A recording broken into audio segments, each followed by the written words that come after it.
fail. In every speech it's the villain they unveil. From racism, patriarchy they rail. Ain't known, ain't nothing, and where do they prevail? Ushering in their Marxist utopias, the end game. The turmoil and strife they aim to overthrow the old, establish their claim. In the vision they abolish everything. They need capitalism for the pain of clever life. These are the portals of the woke. In actions, words they evoke. From pushing your way to Marxist dreams in the dance of power, scheme and scheme. In every move, search and the please. Remember, nothing's ever as it seems. So,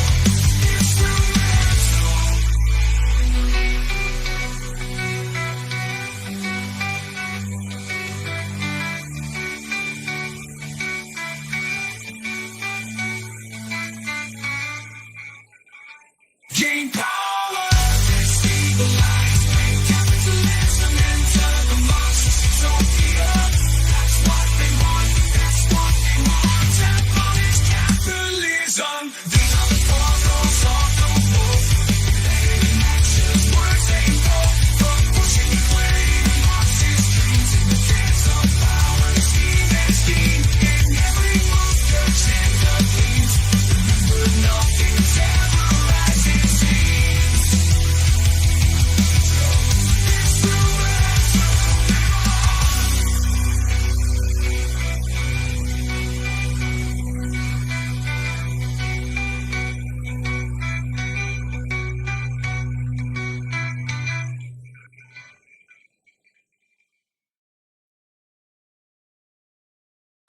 What up, guys? Happy Monday. Welcome to The Cult. The Cult is a show that I stream Monday through Friday at 5 p.m. Eastern Time on YouTube, on X. I think we are actually on X today. We haven't been on X the last couple times because I made the mistake of changing my profile photo.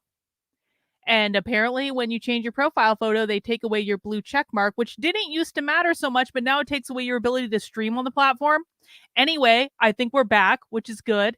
I'm also over on Rumble. Shout out to everyone watching on Rumble. Please make sure you subscribe to the channel, guys. I will be premiering a new Rumble exclusive show after the DNC next month. I'm very excited about that, called Something Controversial, where I'll be doing, I'll be watching controversial videos that I'm not supposed to watch and talking about controversial videos that I'm not supposed to watch and stuff like that. But that is next month.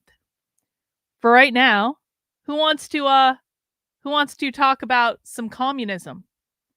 Who wants to talk about some communism? Because the thing of it is yesterday, conservative Twitter was all aflutter that 500 communists were marching through Philadelphia. Now, when I saw this video, do you know what I thought the moment that I saw this video? I was like, oh, that's the revolutionary communists of America. Now, and the reason, of course, I know it was the revolutionary communists of America is that we have covered the revolutionary communists of America extensively. In fact, if you go to my YouTube channel, not only are you going to find a whole bunch of videos about the revolutionary communists of America, just literally search revolutionary communists of America, you are actually even going to find, I've actually had members, I've had 2 leaders of the revolutionary communists of America on the channel. We actually did a Socialism Saturday where we had real socialists, or communists in this case, come onto the channel and talk about what they believe. And those were the revolutionary communists of America. And so this is actually an organization that I've been tracking since March.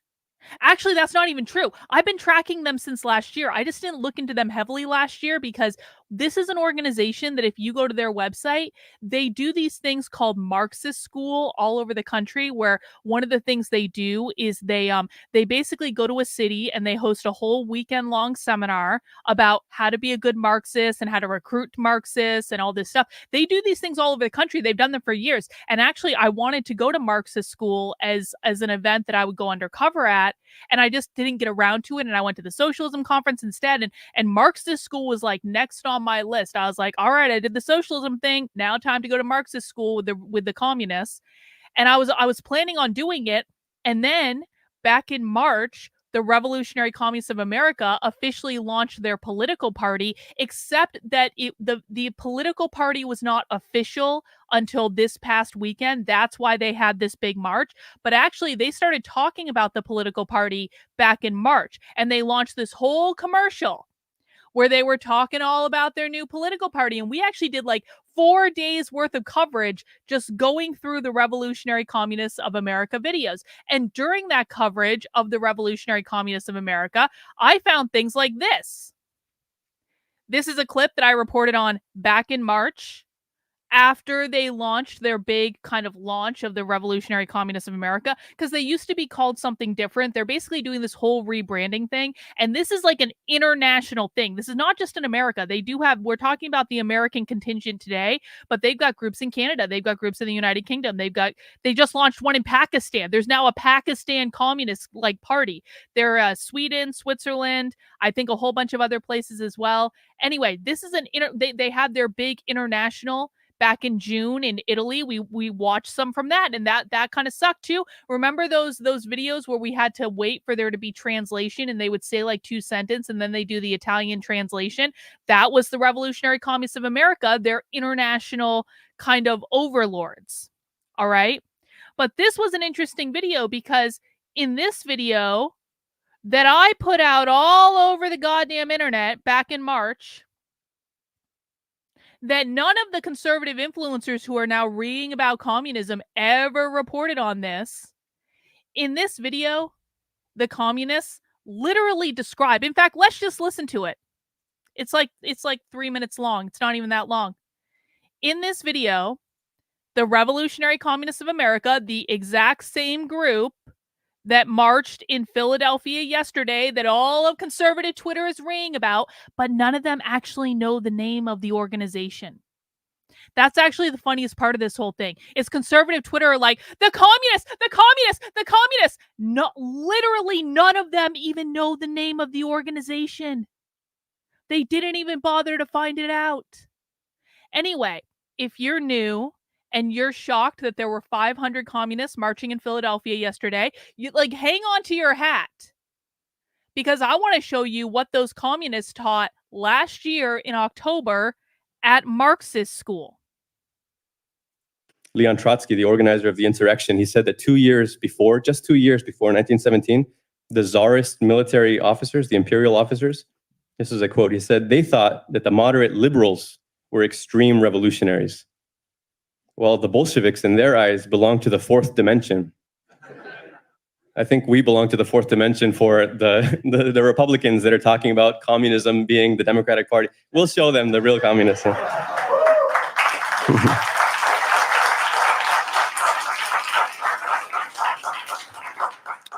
Now, I'm not going to get into the weeds about how exactly a transfer of power could take place, but we did see a glimpse of revolutionary potential in this country in the summer of 2020. Let's imagine another scenario like the upsurge of the George Floyd movement, where millions and millions of people are pouring into the streets from coast to coast. But instead of a spontaneous uprising, we're talking about an organized uprising, a coordinated general strike action that has units of workers that have been preparing for it in every industry and every workplace, that are organized as units preparing to do something more than just paralyze industry, to do something more than just bring society to a halt. You have strike committees, workers' councils prepared in advance. Now, I've heard comrades ask, what could it look like? And again, we don't know exactly how these things are going to play out, but I don't think it's hard to picture. I mean, we saw the drama in Congress this week, where after a lot of intense debate, there's a formal announcement that says the office of the Speaker of the House of the United States House of Representatives is hereby declared vacant. Well, with a victorious transfer of power, I think we can make a similar announcement when it comes out. It'll be a shorter one. The United States House of Representatives is hereby declared vacant. So overthrowing the government. And I personally, this is just on a detail, but I think it would be nice if we could get a hold of the national emergency system that they tested on Wednesday and make sure that we blast out on every cell phone, every TV, every radio in the whole country, and make sure everyone knows This is the end of capitalism right here. The end of capitalism. We're going to have a lot of red flags too. Big ones. I'm mostly excited for the one that's going to go on top of the One World Trade Center. But I think the White House is going to look pretty epic as well, a red flag over the White House. Right. This is to say nothing about the international repercussions. So back in March, I literally had a video of the Revolutionary Communists of America at their Marxist school event from October of 2023, where they said, we're not Democrats, conservatives. And by the way, conservatives have been calling them Democrats like since the communist video went viral yesterday. They're not Democrats. And they'll flat out tell you they're not Democrats. I have them saying that they want to overthrow the capitalist U.S. government and announce the vacancy of the House of Representatives, because they also want to overthrow the Senate too. They also want to overthrow the Supreme Court. They want to get rid of the entire Constitution, the whole 9 yards. And I literally had on video the Revolutionary Communists of America saying that they were going to raise the red flag of communism above the White House after they stage their revolutionary event.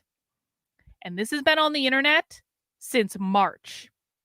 And to their credit, there were some conservative influencers who shared it, but quite frankly, none of the people who were reading about this yesterday shared it. And Wokeness didn't share it. Alex Jones had it, by the way. I have messaged this content to Alex Jones on multiple occasions. Alex Jones hasn't shared it. Mauro Nawfal also has the content. He hasn't shared it. There are all these other conservative influencers who had the content. They didn't share it at all. And then the next week, after that initial call, actually not that, this one. So none of these people who were screaming about communism on Twitter, none of these people were actually doing anything about it. Now, I'm not going to say no one shared it. There were some people who did share it, and I want to thank those people who actually care. Lauren Chen, shout out. Lauren Chen is one of the people that does share my content when I send it to her. And there are others as well. Harmeet Dillon shares my content. There are some other ones as well. I apologize. I'm not coming up with a list of names off the top of my head. I can go into my DMs and tell you who shares and who doesn't. Anyway, because no conservative was actually doing anything about this. And in fact, I was hearing from a lot of conservatives, Carlin, we don't need to be worried about them. I was like, all right, well, I disagree. The following week, I infiltrated a private recruiting call with the Revolutionary Communists of America. I literally recorded the entire call. They laid out their recruitment strategy. They laid out their talking points for recruitment. I put the whole fucking thing on the internet. So I was like, okay, the communists are actively recruiting. They talked about things in this call like the fact that they have tripled in size since last August. They talked about having an organized presence in over 30 U.S. cities. They talked about recruiting on basically every college campus. They talked about using the unions and workplaces to recruit to their party. They laid out what they're doing. And all of these accounts, again, that are, oh my God, the communists are marching, the communists are marching, the communists are marching. How does this happen in America? How does this happen?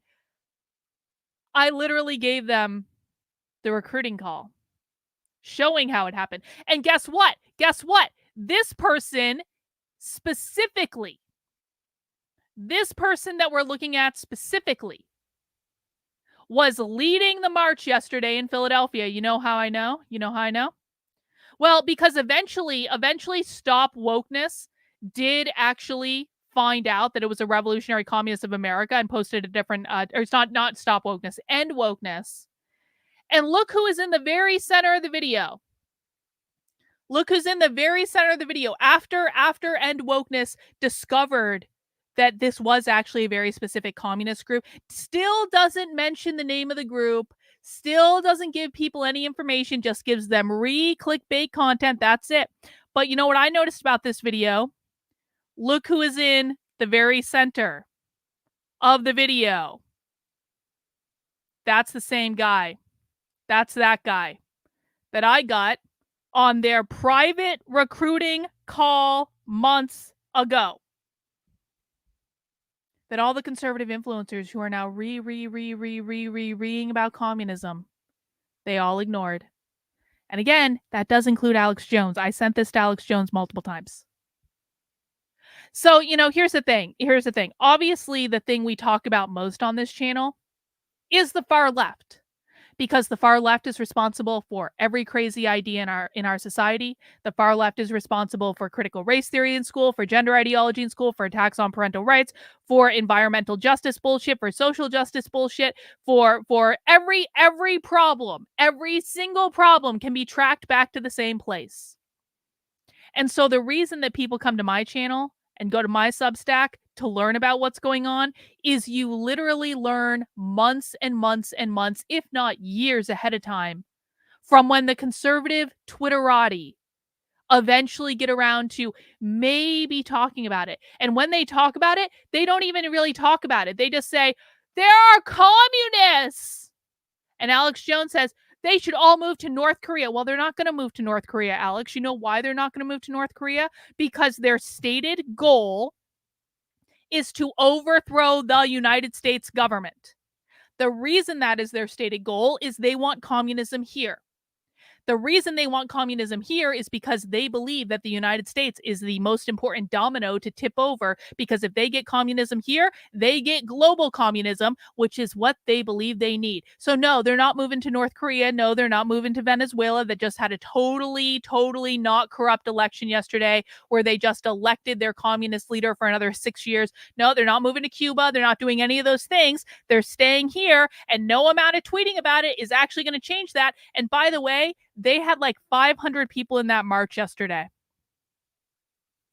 And it's not as though it would have been hard to figure out who these people were. By the way, if you see these signs or stickers on college campuses or on street corners near you, this is kind of like their calling symbol right here, the Revolutionary Communists of America.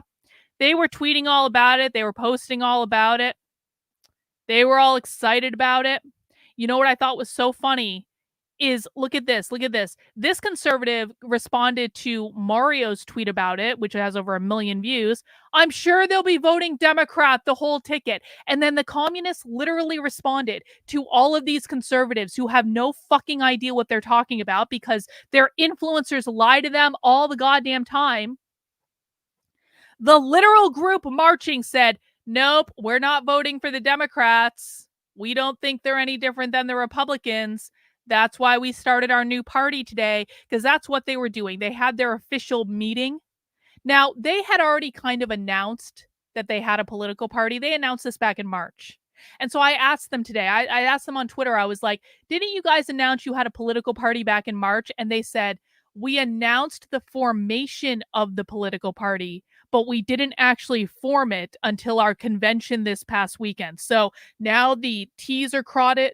The T's are crotted. What the fuck was that word? The T's are crossed. The I's are dotted. I think I combined crossed and dotted into one word just then. Just overlook that. It's Monday. All right. Anyway. Apparently, the Revolutionary Communists of America are now an official political party.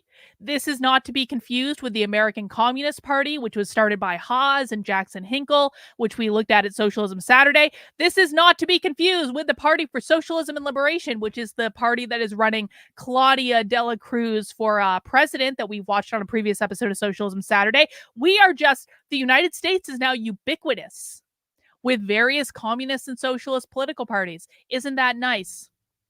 Isn't that nice?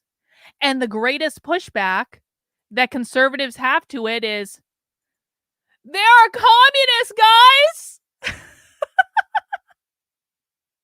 And by the way, and I'm going to say this too, in case anyone is confused, if any conservative moron comes out and says, they're funded by Soros, They're funded by Soros, guys. Where did they get all those flags? Who paid for those flags? They're funded by Soros. No. The Revolutionary Communists of America are not funded by George Soros. The Revolutionary Communists of America are an organization that has been around since 1992. It used to be called the International Marxist Tendency. They've now changed their name to the Revolutionary Communists because they're just being a little bit more brazen these days. But they are actually very specific about how they're funded. This is written into their organizational charter. They do not take outside money. They don't take money from Soros. They don't take money from NGOs. They don't take money from people. How they are funded is they are funded through membership dues. They charge their members 1 day's wages per month to be members of the organization, and people can pay more or people can pay less if they want to as well. It's kind of like an honor system. But generally speaking, their dues, and I the reason I know this is I literally have them on video saying it. I have them on video saying it in this goddamn recruiting call. It also, by the way, is on the application on their website. So they charge people 1 day's wages per month in order to be considered members in their organizations. Yup. Well, no, that you can voluntarily give 2 days' wages. It's on the application form. They also have these Marxist school training events. They charge for that. Those are held all over the country. They also take voluntary donations. That is how this organization is funded. Any conservative retard that says that they're funded by George Soros is lying to you and should never, ever, ever be listened to again, because some of these organizations, it is actually difficult to ascertain where their money is coming from. Not the Revolutionary Communists of America. They're actually very specific about it. It's on their website. It's in their organization's charter. They do not take outside money because they do not want to undermine the political purity of their messaging. And this is like basic stuff, guys. Anyone could find this if they bother to do the most basic fact check, except that conservative retards don't bother to do the most basic fact check. I also want to talk about one more thing. I want to talk about this. And then we're going to get into our content for today. I told you guys months ago that there was an influencer that told me flat out in direct messages that they didn't think the Revolutionary Communists of America were going to be a problem, and so they refused to share my content. I didn't tell you who it was at the time because I wasn't 100% sure they'd been corrupted, and I really didn't want them to be. I like Z Van Fleet. Z Van Fleet's got an amazing story. I think that Z Van Fleet is a little bit older and is probably more susceptible to being lied to by people that give Z Van Fleet the opportunity to have a larger platform to tell their story. So I really wanted to be wrong about this, but I just want to demonstrate how the conservative influencer sphere works. And this is just the perfect opportunity to do so. Because when I released this clip, the one where they're talking about overthrowing the United States government and raising the red flag of communism above the White House, Z Van Fleet shared that. I DM'd it to her. She said, oh, yep, this is important. And she shared it. The following week, when I went undercover in their actual recruiting call, I sent it again to her. And, you know, a funny thing happened. This is the direct message I had with Z Van Fleet. This was after she had shared the content the previous week. I share this exclusive video that I'm the only one that has this inside the private communist recruiting call. Z Van Fleet responds, "Thank you. These communists are not the real threat. The real threat is now coming from those at the highest level, controlling all our institutions, government, and political parties. They are cultural Marxists." Well, and the conversation went on longer than that, where I basically responded. I was like, Z, are you fucking kidding me? Are you kidding me? You think this isn't important? Are you kidding me? And no, Z Van Fleet was committed to this lie that this was not important. This group was not a group we needed to worry about. Well, I find it a little ironic that just yesterday, and this isn't the first time she's done this, just yesterday, Z Van Fleet, all of a sudden, because all the conservative influencers are sharing it. So now this group that I've been tracking since last year sometime, that I literally went inside their private recruiting call and got that video, and no one would share it because, this group, Carlin, this group, the conservative talking point behind the scenes was, this group isn't really that important and this group isn't really that dangerous and blah, blah, blah, blah, blah, blah, blah, blah, blah, blah, blah, blah. Well, look at Z Van Fleet yesterday. It is disgusting that blood-soaked communist flags are paraded in American cities, but it is more disgusting that we have communist or communist sympathizers at our highest level of government, political parties, and institutions. Those people don't carry the flags of the hammer and sickle, but they have been working quietly and tirelessly to make America a communist totalitarian state. We have to stop them. What Z Van Fleet doesn't seem to understand is the people carrying those flags are some of the people that work in the organizations. Not all of them, because some of them are workers too. But I find it to be a little funny that just a couple months ago, Z Van Fleet tried to gaslight me in DMs to say, Carlin, this group isn't really that important, and that's why I'm not going to share this video of the private communist recruiting call. And then all of a sudden, when the conservative influencer spear lights up and everyone's going, they're communists! All of a sudden, it becomes important enough to share, even though, again, no one is sharing any information about who this group is. No one's sharing any information about what this group is talking about. No one is sharing any information about how to fight back against this group. No one is sharing any information indicating that this group that marched in Philadelphia yesterday is literally recruiting on every college campus in the fucking country. No one is sharing the fact that if you see stickers on flagpoles that look like this, which, by the way, there are images of these stickers all over Twitter, because one of the ways they recruit is they have these stickers with QR codes on it that just say, "Are you a communist?" has Karl Marx pointing at you. What they do is they send out all these stickers to all their new members that are paying the 1 day's wages a month to have dues in the organization. They send them all stickers and flyers and newspapers and things, and then they go onto college campuses and they just put these fucking stickers everywhere.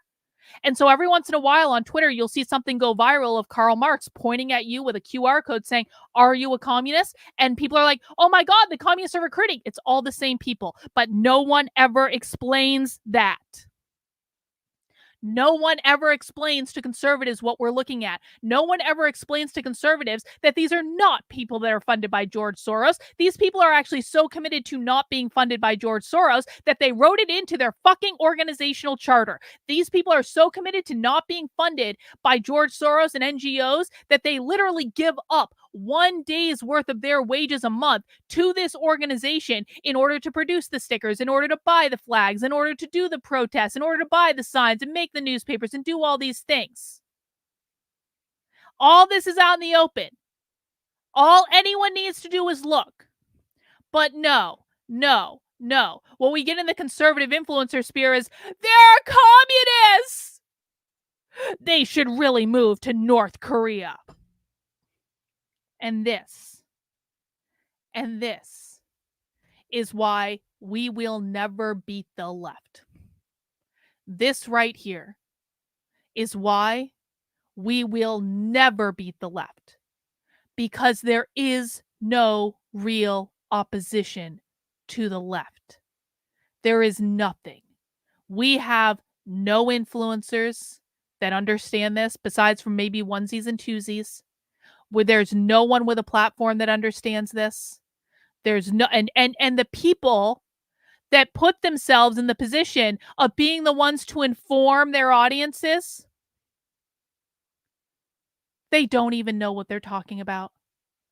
And they have no interest in learning. And then you get conservatives like this. You know who's a real communist? Carlin is the real communist. She said something I didn't like on Twitter. That must mean she's a communist now too. This is the opposition to the far left. And that's it. That's why we're going to lose. But if we're going to lose anyway, you know, we might as well go out with a bang. And so I thought we would watch this video today, How Marxists Are Formed. This is on the Revolutionary Communists of America YouTube page. Where by the way, if any of these conservative influencers wanted to learn more about the group that was marching in Philadelphia yesterday, literally, they have a YouTube page. They've got a bunch of videos on their YouTube page. What I did when I saw them marching in Philadelphia, I was like, oh, let's go look at some of their videos that they posted recently. They were talking about the debate. They issued a statement on the Trump attempted assassination. And look at this, posted 1 month ago from their Marxist school, from their training academy that they do all over the country, how Marxists are formed. So for people who want to become more educated about the 500 communists that were marching with red flags that they want to raise above the White House in Philadelphia yesterday after they officially formed their Communist Party, we're going to do that today. We are going to listen to the communists. We're going to hear what they have to say. We're going to, if there are any clips that maybe conservative influencers might want to know about because they're too fucking lazy to find them themselves while they're reading on Twitter, maybe we'll make some clips. Maybe we'll put some stuff out. But obviously, there is no one else on the internet that is actually interested in listening to this stuff that is not a communist themselves. So I'll do it. I'll do it. Don't worry. I'll do it. Let me get a couple of super chats. We are making our way towards our daily goal of $100, guys. I do appreciate the super chats that have come in already.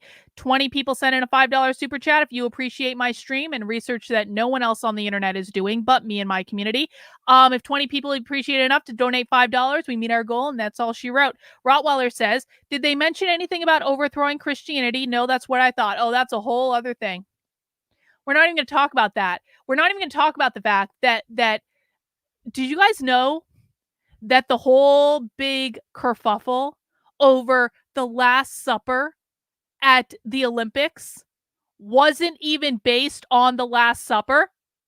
Christians had this massive meltdown about drag queens they're mocking Christianity. They're doing the Last Supper with drag queens. They're mocking us. Apparently, although the drag queen thing is still a problem because that's queer Marxism right out in front of us. I'm not overlooking that. But apparently, the massive meltdown that Christians had over the whole Olympic opening ceremonies, be like corrupting Christianity and mocking their faith, it wasn't even based on the Last Supper. It was based on a different painting called like the Dionysus Feast or something like that. That actually, if you look at that painting, it makes a whole bunch more sense. So it wasn't based on the Last Supper. And do you guys know how the Christians on Twitter made this whole big thing about the guy had his testicle hanging out, and they swore this poor guy, they swore this guy had his testicle hanging out. And if you saw one screenshot, which I saw several hundred times in my feed, it did actually look like it was a testicle hanging out. But then if you actually look at the video or you look at a different angle, you see that it's not a testicle hanging out. The guy's costume had ripped.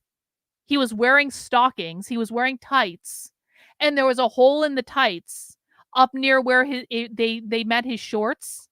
And it ripped. And it created an optical illusion that made it look like a testicle, but it wasn't a testicle. And if you saw it from any other angle except for the one screenshot that they shared all over the place, then it was actually very clear what happened.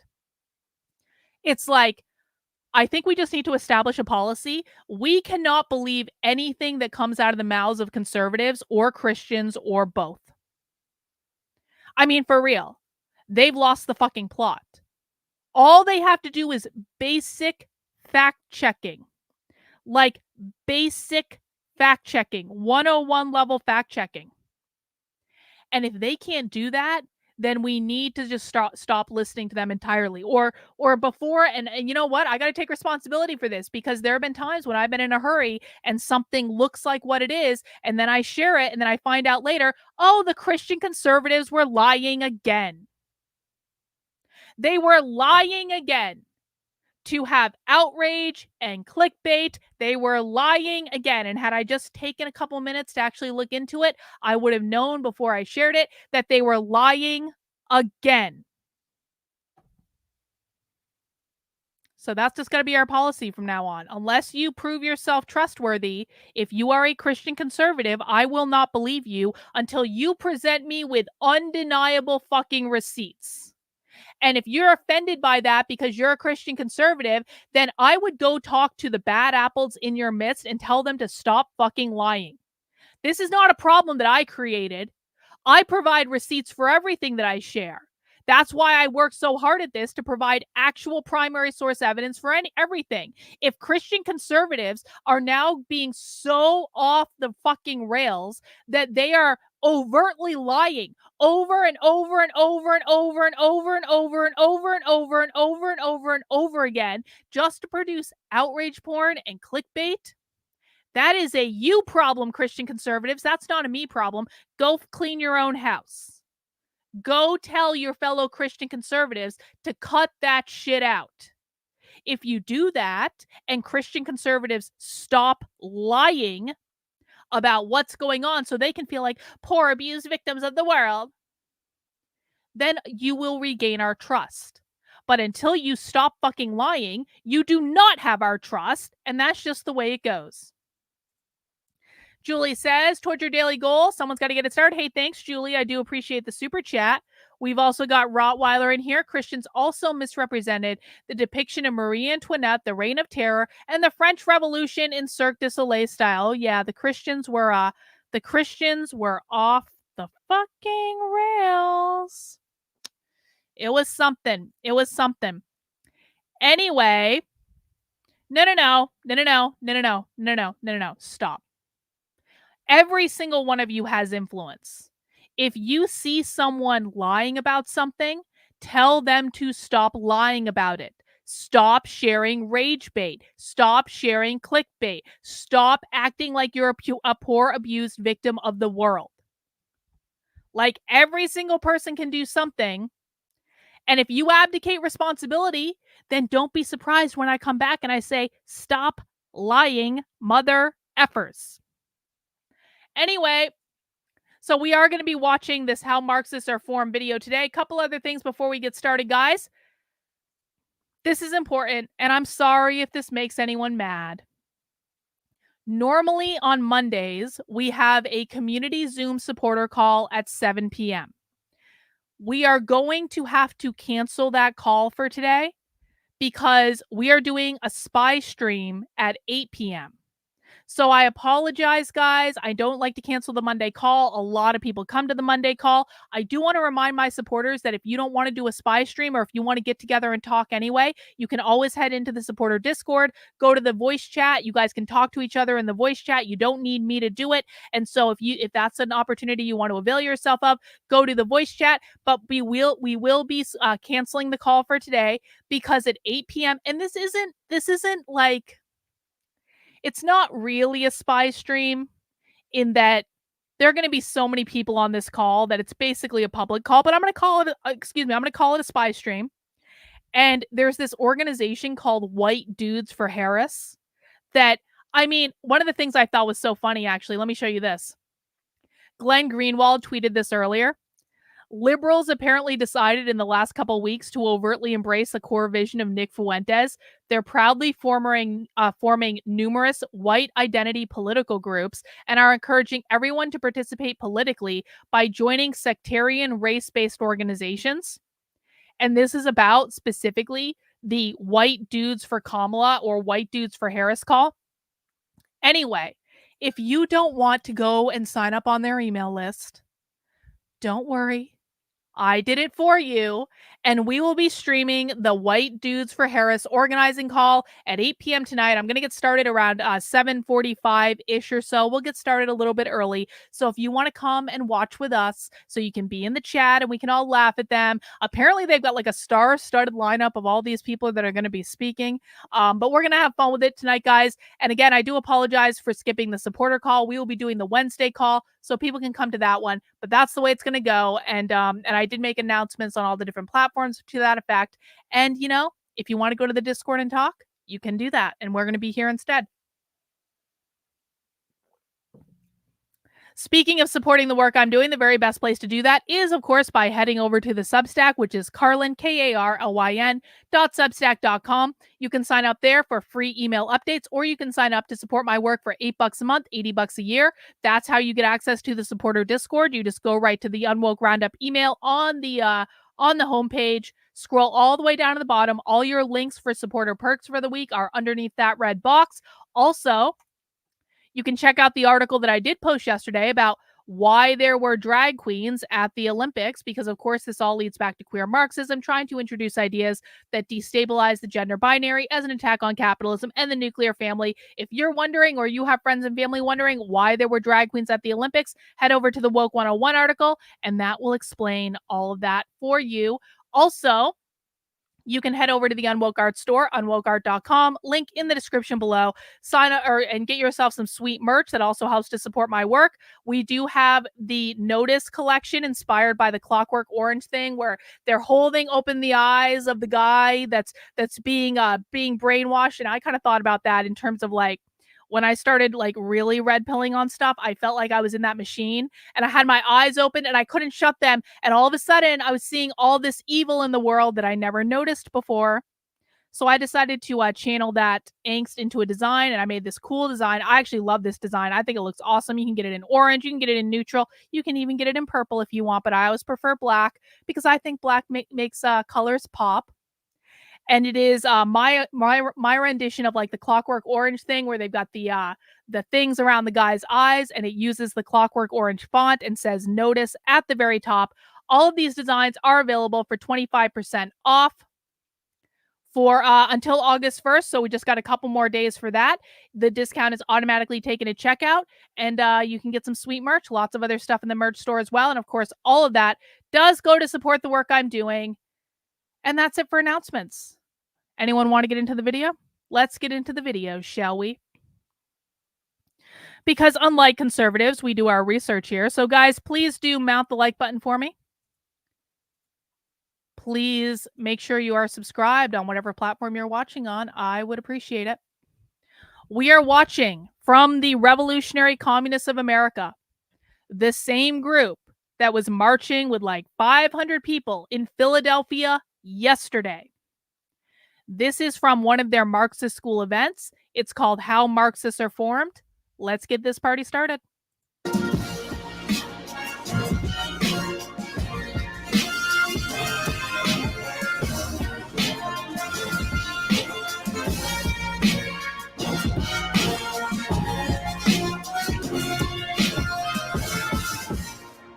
Welcome to Communists of America.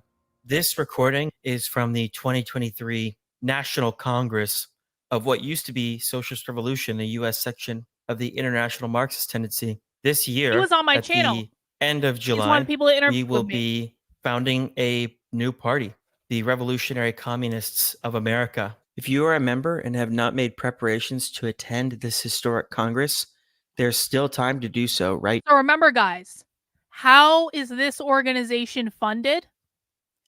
Every single person in that room donates 1 day's wages or more per month to the organization. That is their membership dues. So if you make $50 a day, you donate $50 in a month. If you make $100 a day, you donate $100 a month, all to the organization. Every single person you see in that room there are members of the organization. That is how they fund what they're doing. It is not funded by Soros. It is not funded by the WEF. It is not funded by any big business. They would never do that. That goes against everything they believe. They're funded by membership dues, event ticket sales, and voluntary donations. Right now, if you're not a member and you want to attend the Congress, reach out to us at the join link in the description of this podcast. Any genuine communist needs to be at this event. In this episode, we are going to play the beginning of a discussion on an organizational resolution that we had last year called How Marxists Are Formed. And even though this Congress discussion happened last year, it's still very important. We always find ourselves having to come back to building the granite foundation of Marxist theory. Antonio Balmer led off this discussion, and without further ado, I will let him explain exactly what this resolution entailed.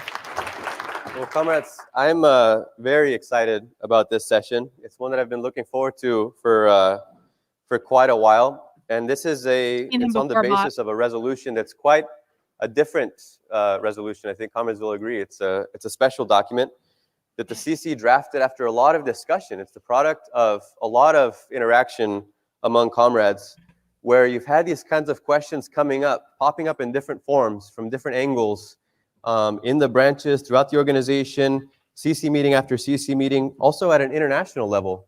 You can see from the international organizational resolution that there's something in the air about focusing on the ideas, the power of the ideas as an immediate priority for the organization. And I think that this, how Marxists are formed, is a culmination of all of that discussion. It begins with a question, right? How are Marxists formed? And it's a question that has a lot packed into it. That's the cool thing about Marxism, is that a lot of times you have this very simple thing, and you find out there's a lot inside that simple thing. You have this elegant simplicity, and behind it is an astonishing depth. How Marxists are formed can be approached from many different angles. On an individual level, it's a question that we all ask ourselves. How do I become a Marxist? What do I need to do? What are the habits that are going to be required of me? What does it mean to be a Marxist? At what point do I go from wanting to be a Marxist to being a Marxist? It's a process. So what does that process look like? What kind of effort is required? There's also a collective way of thinking about it. It's not just an individual thing. Look at what's happening in the British section. Hundreds of people coming into the organization saying, I'm a communist, I want to fight for revolution. There's a social side of saying, what is it going to take those people off the street? They scan a sticker, they come into the organization. How do you make Marxists out of them? What kind of structure is required? What kind of meetings? What did he just say? How they get people into their organization is they see a sticker on the street, the same Karl Marx one pointing at them saying, are you a communist? They scan it, they go fill out a form, these people call them, and they get them to their event. Branch meetings, what kind of reading groups and one-on-ones? What is it going to take as an organization to produce Marxists? That's another side of it. And then there's another angle to this, a different way of approaching it. Over there, Marxism on the Rise, that's our banner from last Congress in 2021. And we were talking about a shift in the political landscape. There's something happening. There's a shift in the mood. What does it mean for Marxism to become an influential point of reference in the United States? For people to say, well, what is the Marxist position? And know what they're talking about. That's another way of saying, how are Marxists formed? It's not, Marxism on the Rise means the rise of a new influence, the rise of a new body of ideas that's part of a public debate that's taking place. As you can see, there's different ways of approaching it. There's also the question of what does it mean to be a Marxist? How did Marxism itself come about? And so we'll try to cover some of these different angles. I think Hegel's quote sums it up nicely, though. If you stop and think about it, you realize there's a lot more to it. What is well known and familiar is not really understood precisely because it's well known and familiar.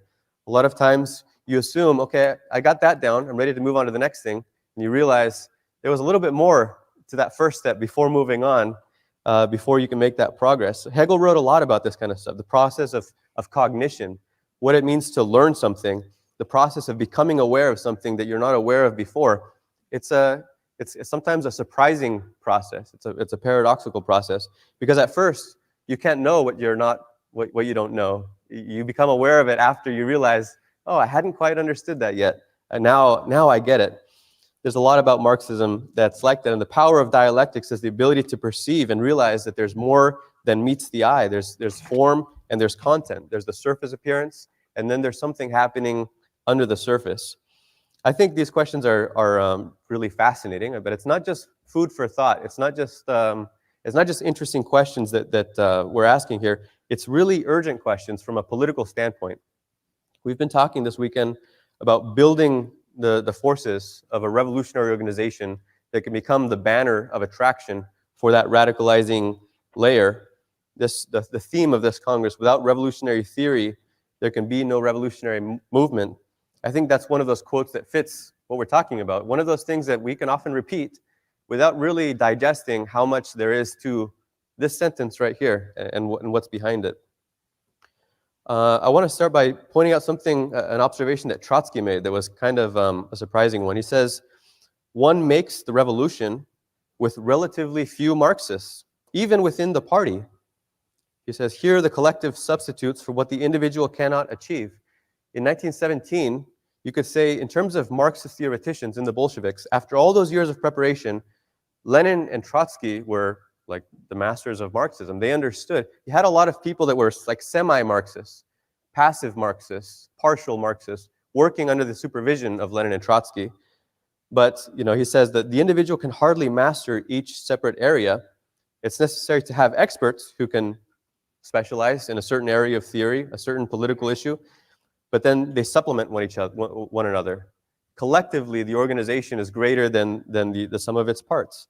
That's part of this question. We don't all, we don't reach the absolute truth as individuals and then, oh, now I got it. I got Marxism. Now I've learned it. Collectively, it's something that emerges from a room full of Marxists, something that emerges from a discussion around a table full of Marxists, putting their Marxism together. Something emerges from that. He says it's not because Marxism is a secret science that it's so rare to find, thoroughly developed Marxist theoreticians. He says it's just very difficult to escape the colossal pressure of the bourgeois environment with all of its influences. And that's part of Marxism. Part of learning these ideas is acquiring a firm stance. It's acquiring a backbone ideologically against pressures. That's part of what Marxists have always defied official bourgeois public opinion. But being able to defy that is actually a difficult thing, realizing that there's an onslaught, there's a torrent, there's a current. Sometimes most people follow the current, they're swept away with it without even recognizing that they're following a current. We know the idea that those who say, I don't have a philosophy, end up repeating thoughtlessly the philosophy that surrounds them. They repeat the prejudices and the main ideas of the ruling class. That's what surrounds us. Being a Marxist means we recognize the current. We can see it, and then being able to see it helps you take a stand against it and push in the opposite direction. That's part of the class struggle, that being able to have that counter pressure, again, that emerges collectively. Together, we are able to withstand that current, and we create a countervailing pressure against official bourgeois public opinion. But again, it's not something that happens just by the nature of joining a Marxist organization. And it's part of a learning process. At first, Mimi says, this is scary for some reason. This should be scary because these people are winning. These people are kicking conservative ass, and it's not even close. And we'll get people like Chris here. Chris is like, now I get to own the libs. There were so many people on Twitter yesterday that were like, now we get to dunk on the Democrats. Do you guys know that real communism has never been tried? They don't care. They don't care. And saying, don't you know that real communism has never been tried, will literally do nothing to solve this problem. It will literally do nothing to defeat these people. They were marching with 500 people in Philadelphia yesterday. I've been to dozens of conservative rallies. The only rally that I have ever been to that has gotten more than a couple dozen people or maybe 100 people at most was a Trump rally. Conservatives and Republicans are completely incapable of doing what these people did yesterday. They marched with hundreds of people through the middle of Philadelphia. I actually did a conservative rally in Philadelphia right in front of Independence Hall back in 2020. There were maybe 24 people there. That was a rally that was literally talked about on Fox News. And there were 24 people there. Whereas the communists get 500 fucking people marching through the streets. And you guys think you're going to beat them by saying, well, don't they know that communism never works okay? They know.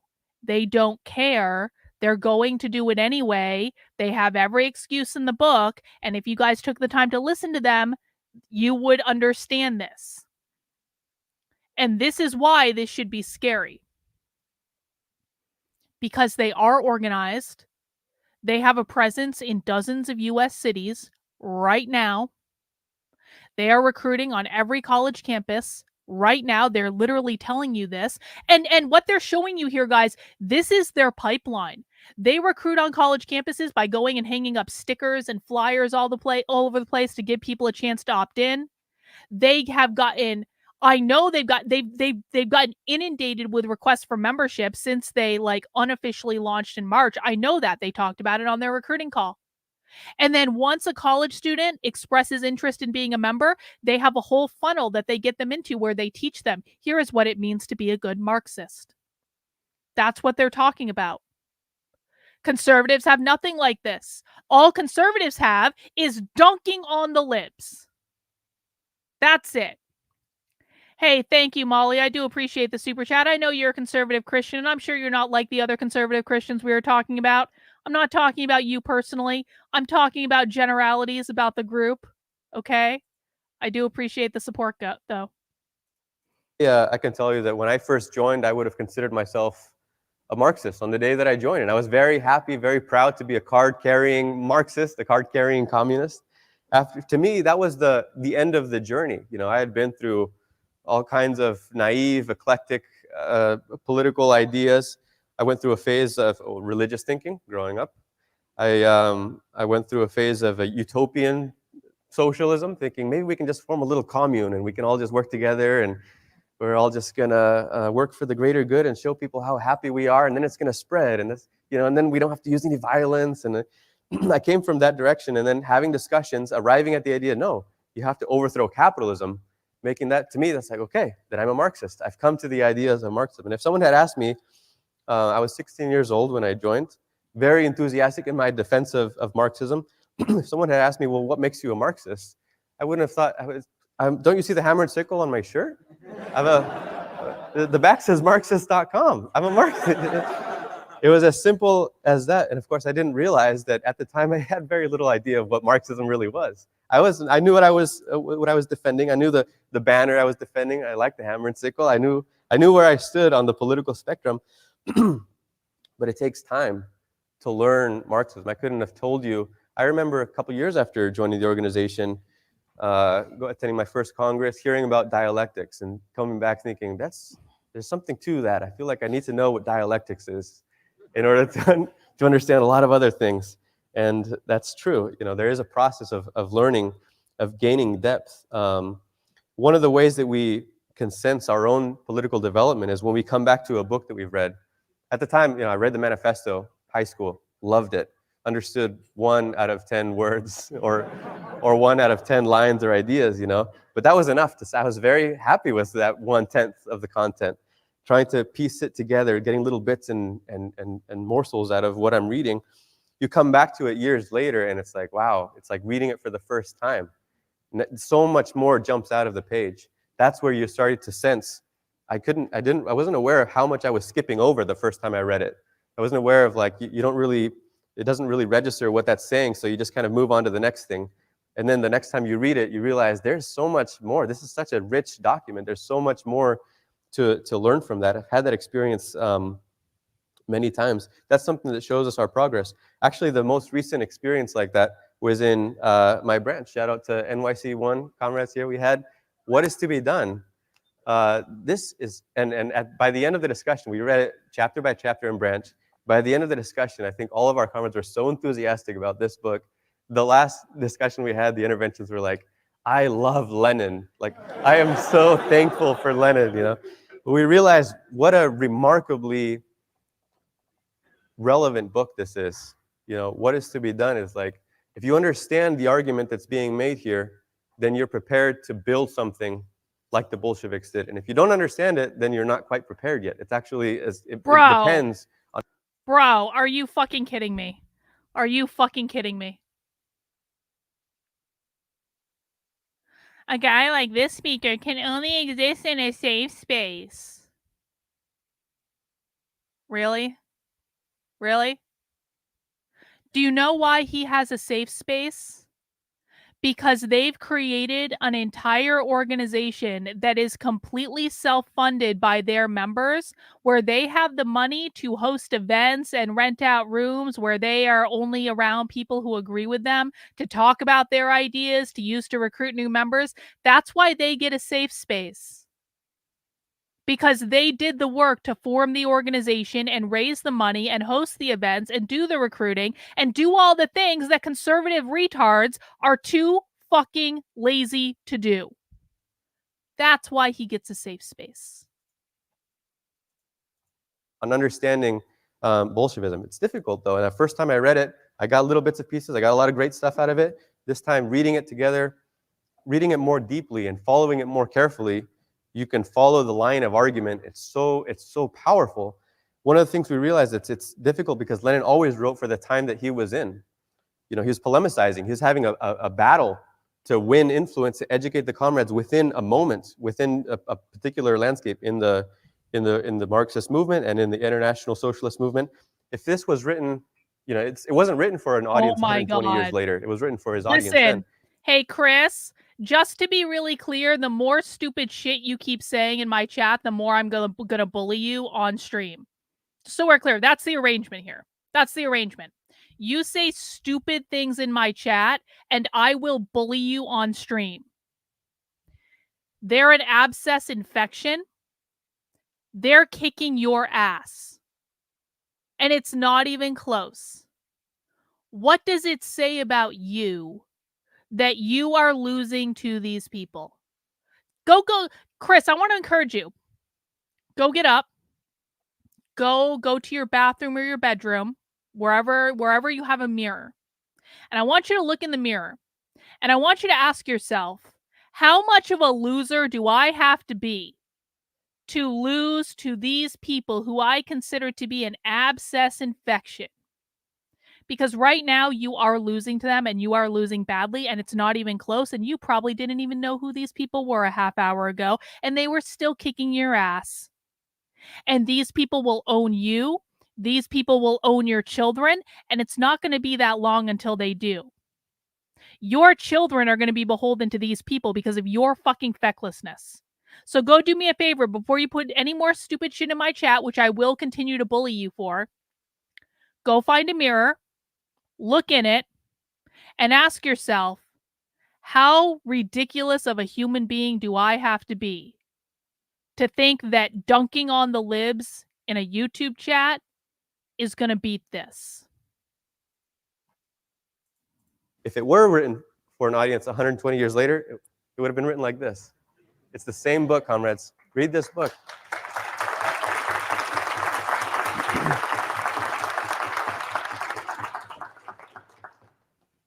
Ted Grant said, you get out of a book what you bring to it.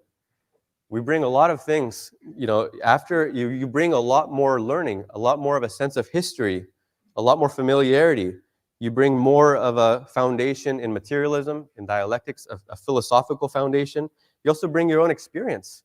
We connect it, each time we read it, we connect it to what we're going through, what political polemics we're having on the left today, what discussions we're having with context. All of that you bring to it, and then comrades bring different angles to it. We get all of that helps us in the process of learning. And sometimes you make surprising connections from an unexpected thing. You read something that has nothing to do with the discussion you're having tomorrow, and you realize that makes me think of the leadoff we're about to discuss in branch tomorrow. I think one of the urgent angles of this whole discussion is precisely the Marxism on the rise.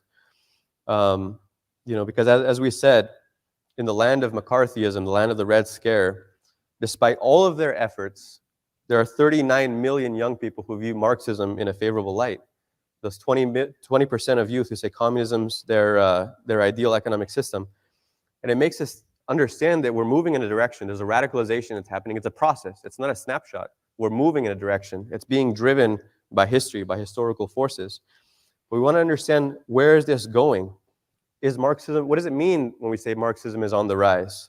You could say the favorability of Marxism is on the rise. A friendly attitude towards Marxism is on the rise. People are open to what you have to say. But is Marxism really on the rise yet? Are people studying Marxist idea? Are 20% of young people reading the manifesto and what is to be done? There's more people reading now than ever, for sure. There's more people that are seeking out these ideas. But what's on the rise is more of the preliminary, it's the shift in the mood. There's an openness, there's a shifting mood. That's what's on the rise yet. If you had a poll that says, what is the public opinion in relation to a materialist view of history, or in relation to class independence, the polls would show that the vast majority of respondents have never heard of these mysterious concepts, because the vast majority of them have never interacted with a Marxist. A lot of times when we're selling the paper, we're tabling out there, you realize statistically speaking, you're the first time that person has ever interacted with a Marxist, someone who's studied Marxist ideas and brings a Marxist perspective. In that sense, you're the molecular process of a new idea, a new influence, a new force in the political landscape. But there have been times when that was happening, not just on a molecular process, on an explosive, dramatic process. That's something that we want to learn from. How Marxism sank roots in a vast country that had no Marxist tradition, no Marxist organizations, nobody who considered themselves a Marxist, and was able to take off on a level far beyond what we've seen so far. And I'm talking about learning from this history right here, learning from how Marxism sank roots in Russia. Lenin. So what this group specifically is going to do, and not all Marxist groups are like this, guys. This is not a queer Marxist group.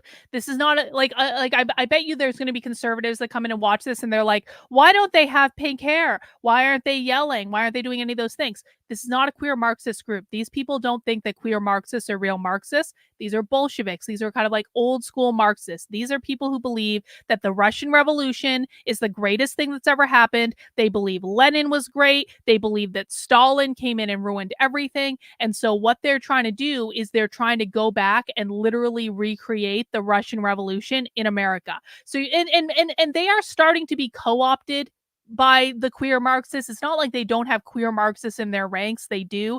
But overall, the leadership is pretty much just kind of like your old school, kind of like Bolsheviks. And so you're not going to see a lot of like the crazy gender stuff with them. It's not something they focus on.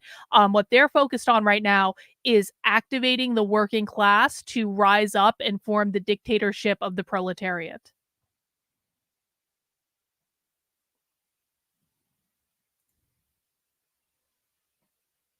Come on, why is it my mouse is not cooperating for some reason? There it is. And of course, you can compare it. We all know these headlines that says, when did everyone become a socialist?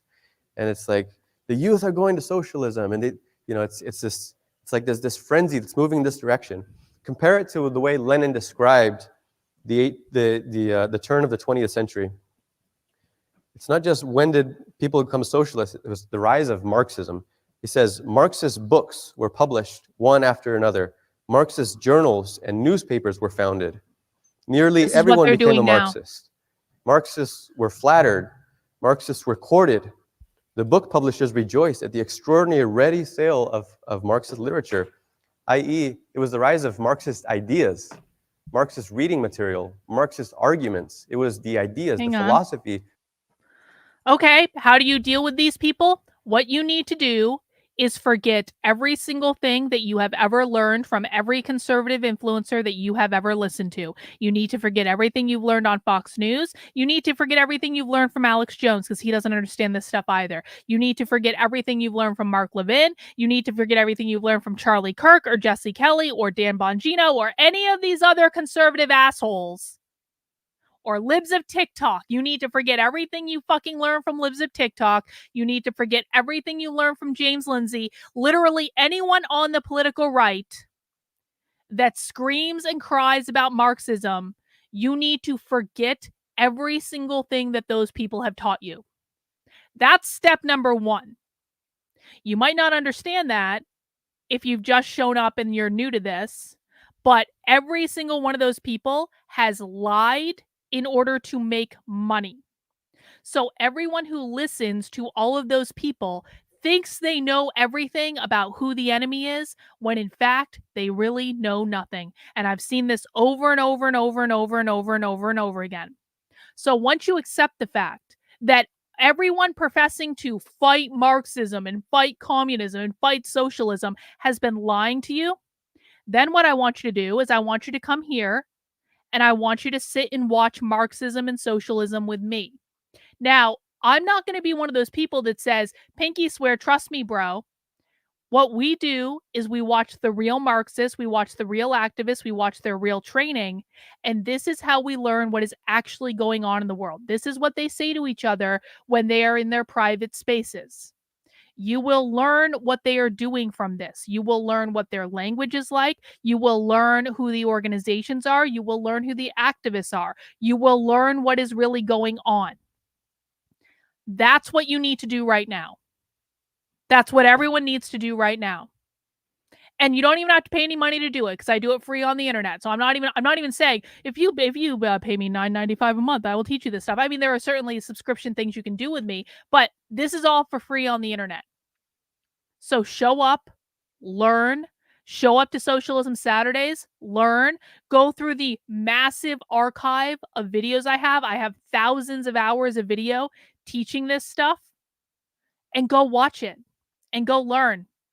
This is the step that people need to take. If people are unwilling to sit their asses down and learn who the enemy is and learn what the enemy's about and learn what the enemy's saying, then nothing you guys do is going to matter. Nothing you do is going to matter.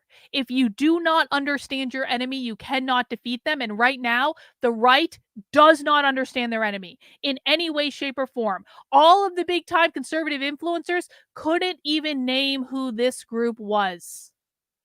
I knew who they were on sight because I've been following them for a while. So you're not going to like that answer. And I understand you're not going to like that answer. But right now, if you want something to do, you need to sit down and learn. That is the first step. And I'm not going to give you anything else until you sit down and learn. Yes. Bender Bean says, I understand people want a solution to the problem, but knowing the actual problem is the first step. That is exactly right. Right now, the right has no idea what the actual problem is. And they're all just spouting bullshit online for likes and clicks and retweets and internet cloud and money and all this stuff. They have no goddamn clue what the actual problem is.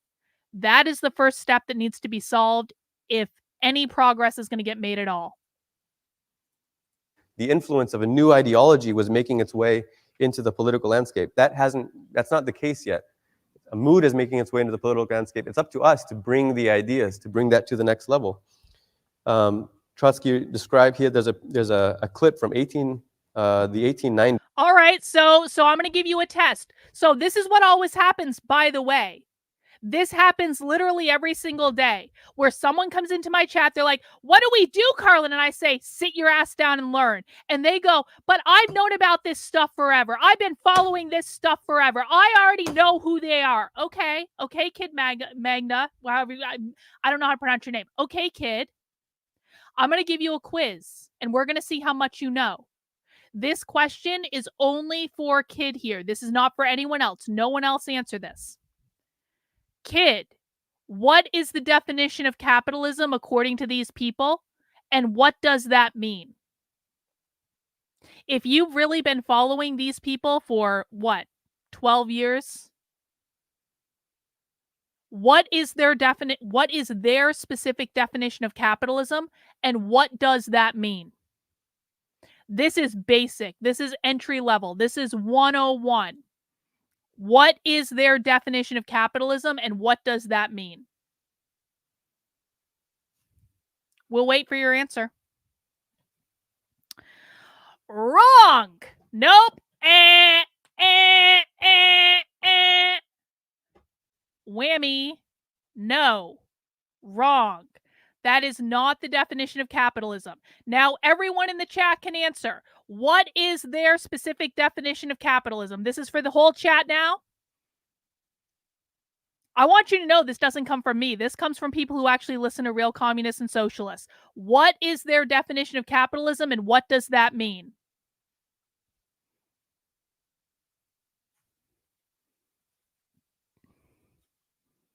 We'll give the chat a minute to catch up because sometimes there is a delay. What is their definition of capitalism? Their definition of capitalism is private property ownership. Capitalism is private property ownership. Private property ownership. Private property meaning your house, your business, your parental rights, your intellectual property.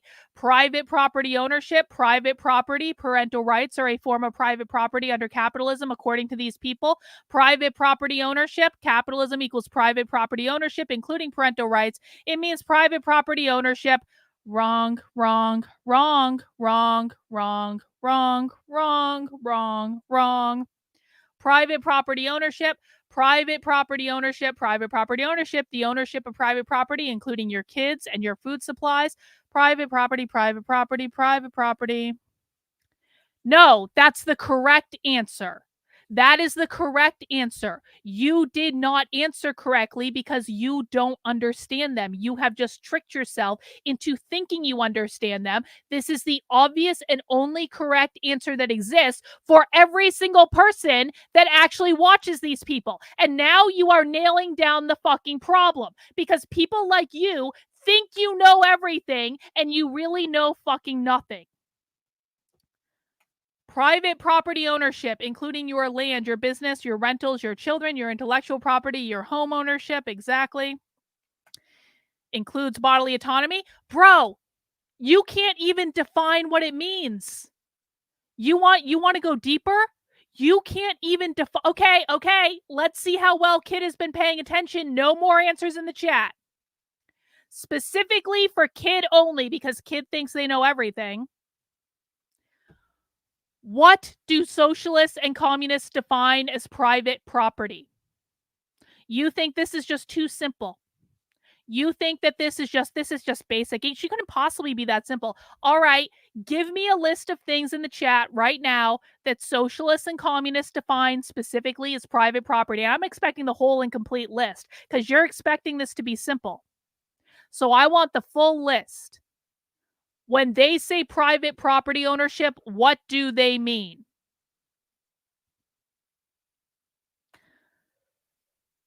Nope. Wrong. Wrong. Wrong. Try again. Try again. You think this is so simple? You think you know fucking everything? What do they mean when they say private property ownership? What does that include? We'll wait specifically for your answer. No one else answer this. When they say private property ownership, what does that mean? Mr. I know fucking everything. You're getting a lot of answers wrong for someone who claims to know everything, by the way.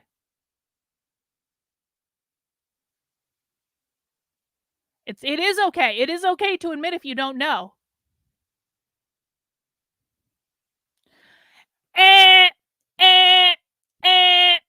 Wrong again. Wrong again.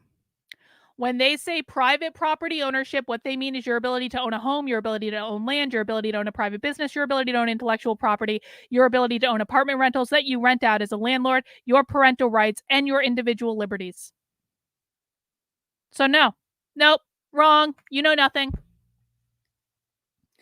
And this is the problem, guys, because this literally happens all the time. This literally happens every single day. We get someone that comes into my chat and they're like, what do we do to fight back, Carlin? And I'm like, well, you have to learn about your enemy. And they say, I already know everything about the enemy. And I say, okay, how do you define capitalism? And they give the wrong answer. And then I say, well, okay, so capitalism means private property. What do you think that means? And then they give the wrong answer again. And they prove that they literally know nothing.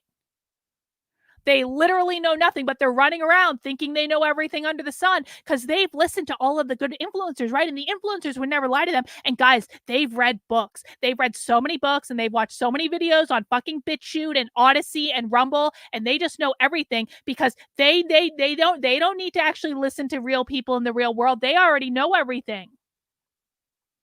And then they show up and they cannot give the correct definition of capitalism, and they cannot give the correct definition of what private property means. And this is the problem. This is the problem. This is why we are totally and completely fucked. Because when I try to very nicely tell people, you need to show up and listen and learn about your enemy, they do everything they fucking can. Everything they fucking can I don't want to learn about my enemy. I already know everything. Why can't you give me real tactics? I know everything. No, you don't. You can't answer basic questions.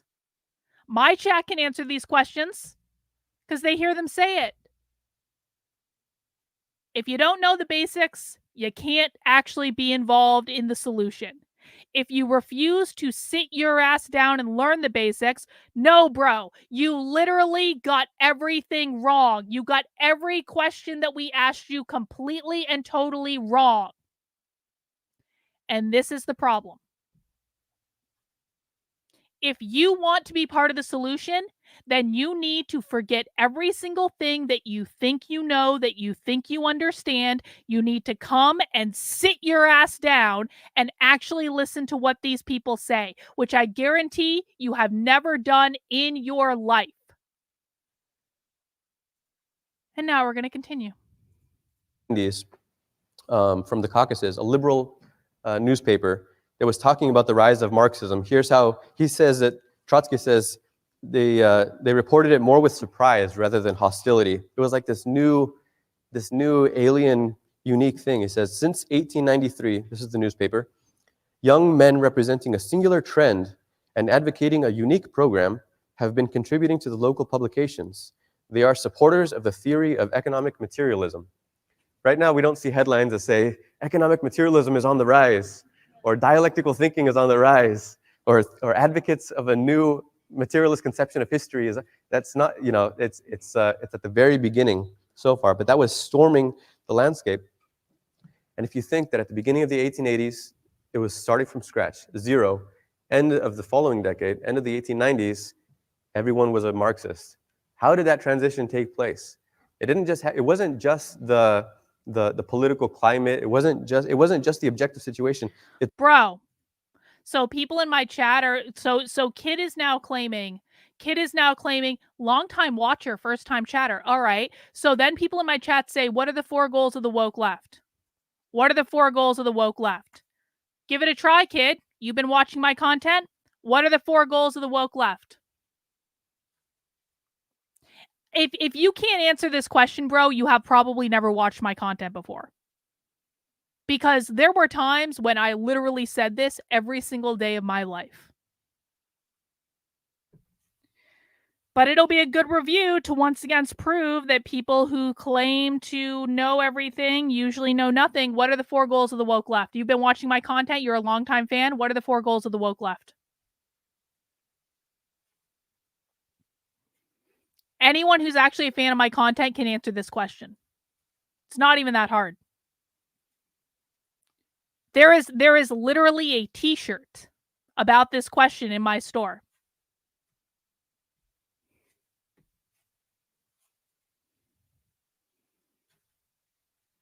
There is a fucking song. The introductory song to this stream was about the 4 goals of the woke left. It literally had the t-shirt design on the video. So what are the 4 goals of the woke left? There are multiple Substack articles about this. There are multiple videos on my channel about this. You're such a fan. What are the 4 goals of the woke left? We're waiting.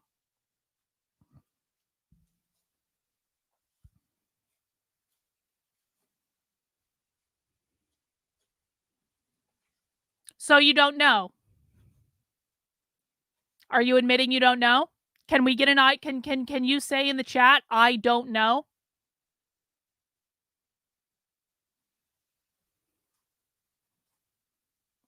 No.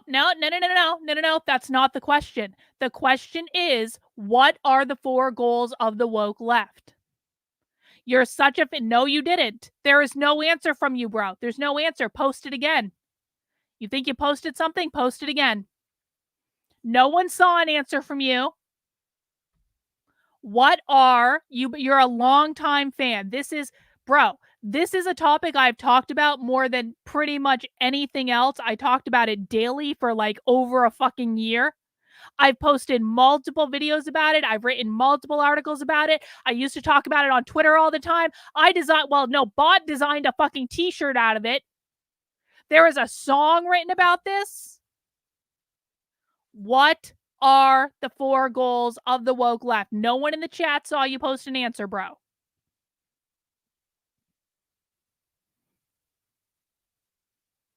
You literally posted nothing. No.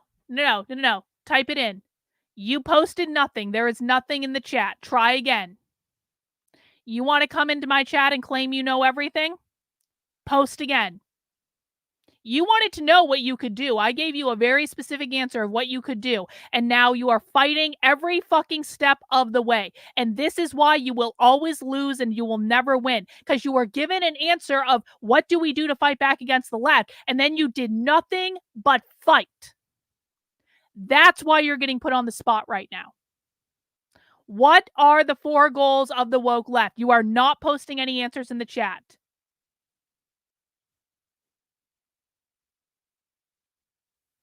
The next thing you chat in, kid, is you're either going to admit that you don't know, or you're going to give us an answer, or you're going to get permanently banned from my chat. This is where we're at now. The next chat I want to see from you is either saying, I don't know what the 4 goals of the woke left are, it's saying an answer to the question you were asked, or it is getting permanently banned from the chat. Wrong, bro, wrong. You only got number 3 in there, and it wasn't even fucking right.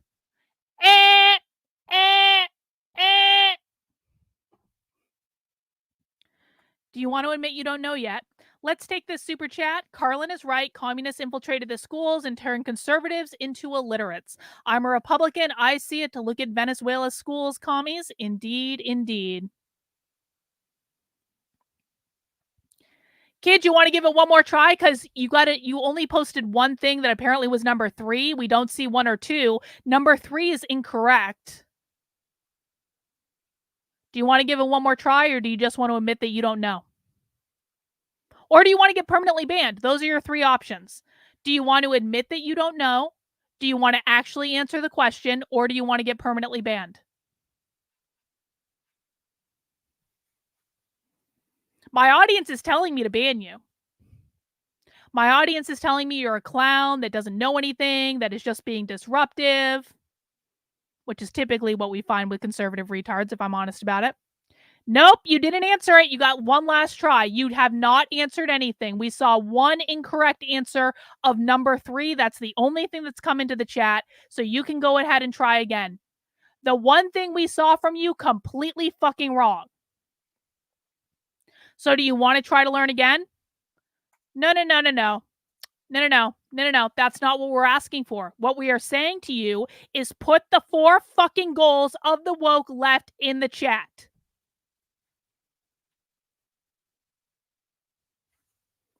Next thing you chat in is you're either going to admit you don't know what they are, you're going to give the answer, or you're going to get permanently banned. Those are your 3 options. Admit you don't know the answer, actually answer the fucking question, or get permanently banned. We are done playing around.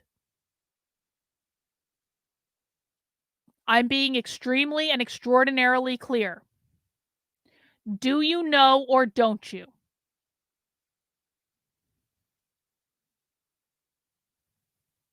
If you say, I've already answered that, you're going to get permanently banned. If you complain, you're going to get permanently banned. If you whine, you're going to get permanently banned. These are your options. One more time. Admit you don't know the answer. Actually type the answer into the chat, or you get permanently banned.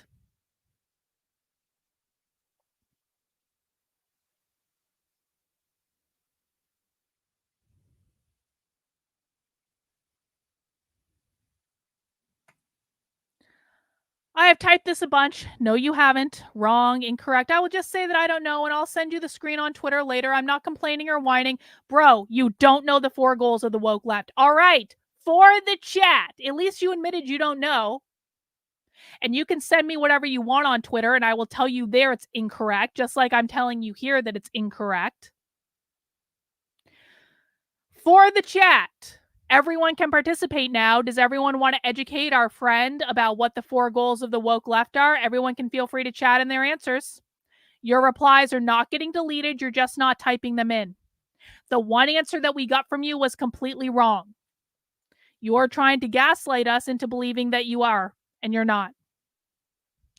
The 4 goals of the woke left are gain as much power as possible, destabilize the system, attack capitalism, usher in their Marxist utopia. Gain power, destabilize the system, attack capitalism, usher in their Marxist utopia. Bot, did you put it in too? I don't see you.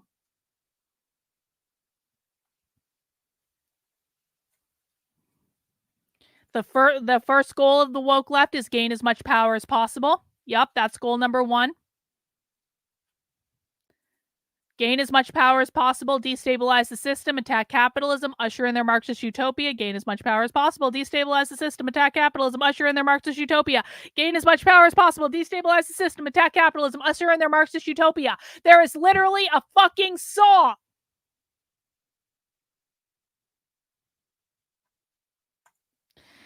Gain as much power as possible, destabilize the system, attack capitalism, usher in their Marxist utopia. Kid, why can all these people type their answers into the chat? Got a bunch of people who seem to be typing their answers into the chat. I don't understand what was so difficult about this. Mustard C says, just wanted to take a quick second to say thank you for our learning opportunity with your dude stream. With your dude stream you are doing later. Oh, the white dudes for Harris. Yeah, it's going to be great. All right, we all now know the 4 goals of the woke left. Let's continue. It's what those Marxists did. They carried those ideas into the political landscape. And they did it with the depth of Marxism. The thing that you can say, going back to the Emancipation of Labor group, the group around Plekhanov and 5 other people, a tiny group with 0 visibility, no influence, a tiny voice in the wilderness, they achieved what appeared to be a miracle at the time. They seemed to have no audience, no one really paying attention to what they're writing, but the things that they were writing presented the depth of Marxism, its philosophy. They explained how Marxism emerged from the thread of the evolution of the history of philosophy out of the Enlightenment. They explained the history of materialism giving rise to Marxism. And most people weren't ready to read stuff like that and follow what that argument was about. But those who did, they would read it and they would realize that Marxism is the culmination of the evolution of human thought to its highest point. If you realize that and you recognize it, that's a pretty special thing. Marxism is the highest level of thinking that humanity has produced yet. If you recognize that, then you have something in your hands that you got to do something with. It's powerful. It's an eye-opening experience. That's what allowed Marxism to sink roots. If the Emancipation of Labor group had tried to just win as big of an audience as possible, just water it down, just give people the ABCs of socialism, like what DSA puts out, or Bhaskar Sankara's ABCs of socialism, maybe they would have sold more books from the beginning. They would never have sunk roots in that country because you would not have ignited the kind of passion that it took for people to say, I am a Marxist now. I'm going to dedicate my life to spreading these ideas. By sinking roots, that's the taproot, that's the depth, the anchor. By sinking that kind of depth, helping people understand Marxism from a philosophical standpoint, they were able to spread something, to sprout an army of dedicated Marxists that were making their mission to carry this into the landscape. Lenin and Trotsky said, Plekhanov educated an entire generation of revolutionaries.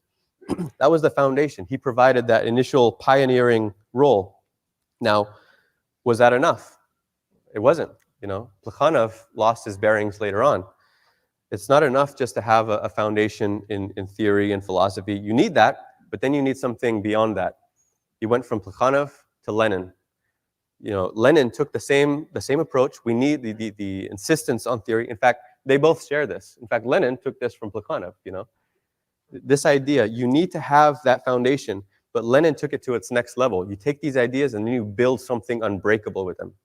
You take the ideas and it's not just a foundation. You're going to build something unyielding. On the basis of the ideas, you build an organization of people who understand them, of people who translate that into discipline, into revolutionary will, into commitment, an organization that can transform society. I know that people think that I get distracted by yelling at people in my chat, but I do it for a very specific purpose. And he's actually just outlined the purpose. How the left is winning is they are building organizations where they put education at the forefront, They have whole study groups where their members learn the history of Marxism, the Russian Revolution, all this stuff. They read these books all the time. They host events doing it. They're creating an entire pipeline of people that live and breathe Marxism. You will not advance in their organization if you don't sit your ass down and learn what they want you to learn. They consider this to be paramount. I can't even get conservatives to watch a 3-minute video on Twitter. That's how fucked we are. So if you think I'm spending too much time yelling at people in the chat when they come in and they think they know everything, but in fact we prove actually very easily that they know nothing, it's because the reason that the enemy is winning is because they actually care about learning and they care about understanding and they dedicate a lot of time and energy to it. And that's why they're building these organizations that are entirely built on people who understand their philosophy, have done the work, know what's going on. They are completely cohesive in their messaging. This is why the right is like running around screaming at everything, because they don't have any fucking clue what's going on and they don't bother to sit down and learn. Do you guys see this? How much emphasis is this guy putting on the fact, like, we need to educate people. They need to read these books. They need to do this thing. They need to do this, that, and the other. I can't even get conservatives to watch a fucking 3-minute video on Twitter. That's why they're winning and the right is losing. The second part of this, the revolutionary movement, it's not just people who are out on the streets with banners. What does it mean to build a revolutionary movement? It means a force in society that is capable of overthrowing capitalism, a force that is capable of going up against the ultimate resistance of this ruling class and overcoming it and coming to the other side. If you want to have that, you need theory for that. You need cohesion. You need an ideology that's shared. You need political homogeneity. That's what Lenin understood better than anybody else. The history of Bolshevism is a history of forging that organization of people who had a shared perspective. They saw the world through the same eyes.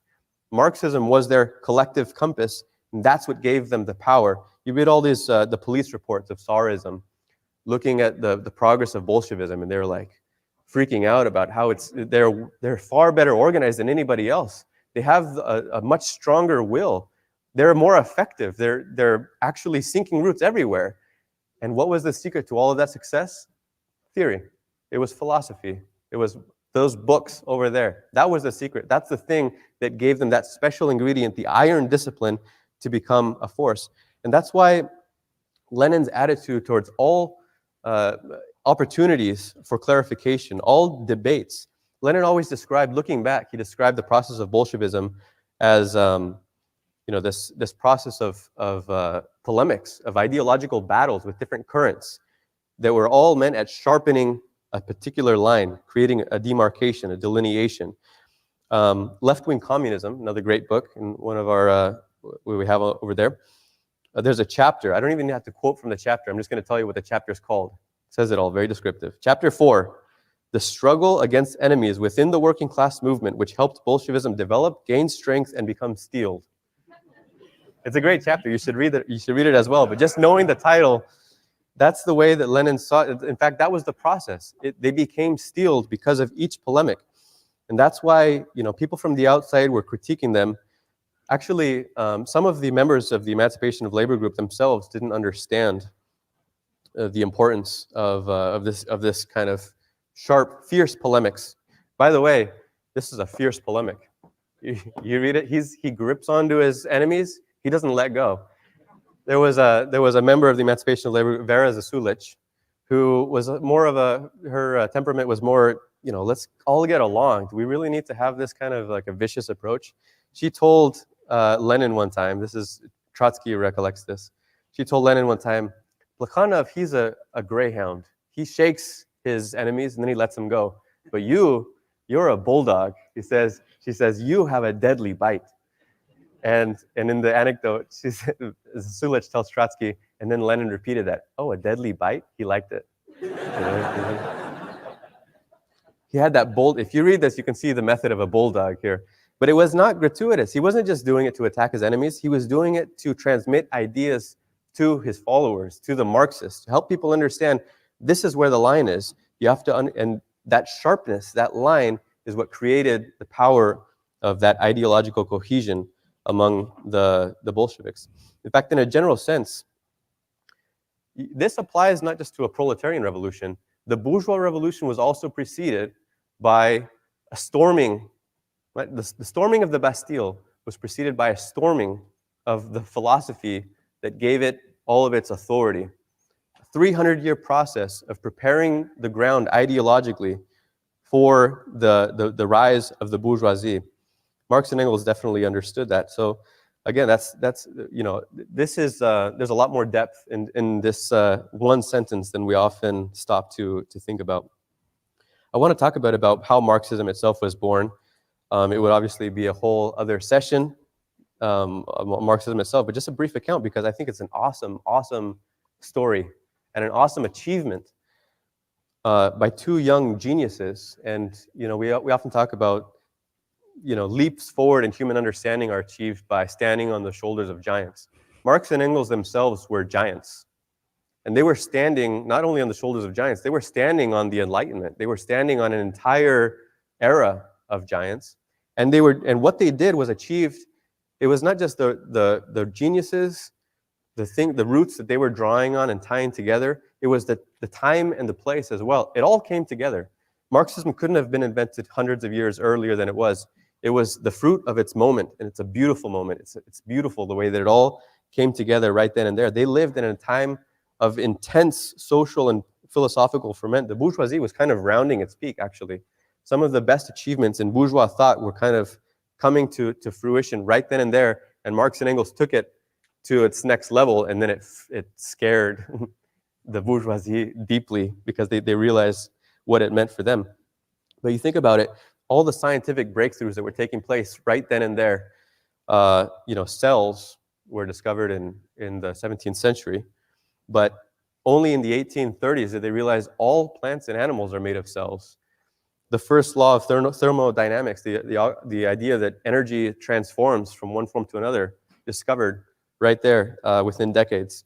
Evolution, the idea that one species gives rise to another. These discoveries happened at a time that allowed philosophy to take a step forward, that gave rise to a more advanced form of materialism, more advanced form of understanding the material universe. At the same time, the Industrial Revolution was full steam. Those things were coming together, especially in England. Mechanization, the first application of large-scale mechanization to agriculture, I think in the 1830s was the first mechanical reaper. Think about what that changes for feeding the world. Steam production, rail. The first time that Marx and Engels met the second time they met, in 1844, a month earlier, the first telegraph had been sent. I mean, these things were taking place. It was all happening. And it was that those advances helped to unleash a new world outlook. I think also we should say Hegel, in particular, personified that era. It was the results of the Enlightenment, a 300-year period, but he kind of synthesized it.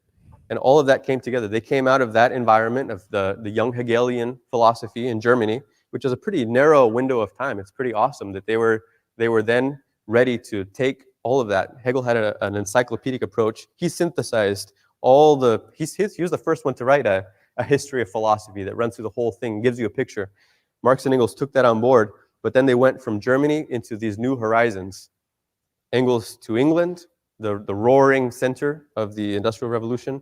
Marx to France, the site of the French Revolution, but also the site of French materialism, the key place to understand the fruits of the Enlightenment and to be able to tie all these things together. I want to talk about what they tied together, but first, just this is something that I learned that I was really impressed and inspired by.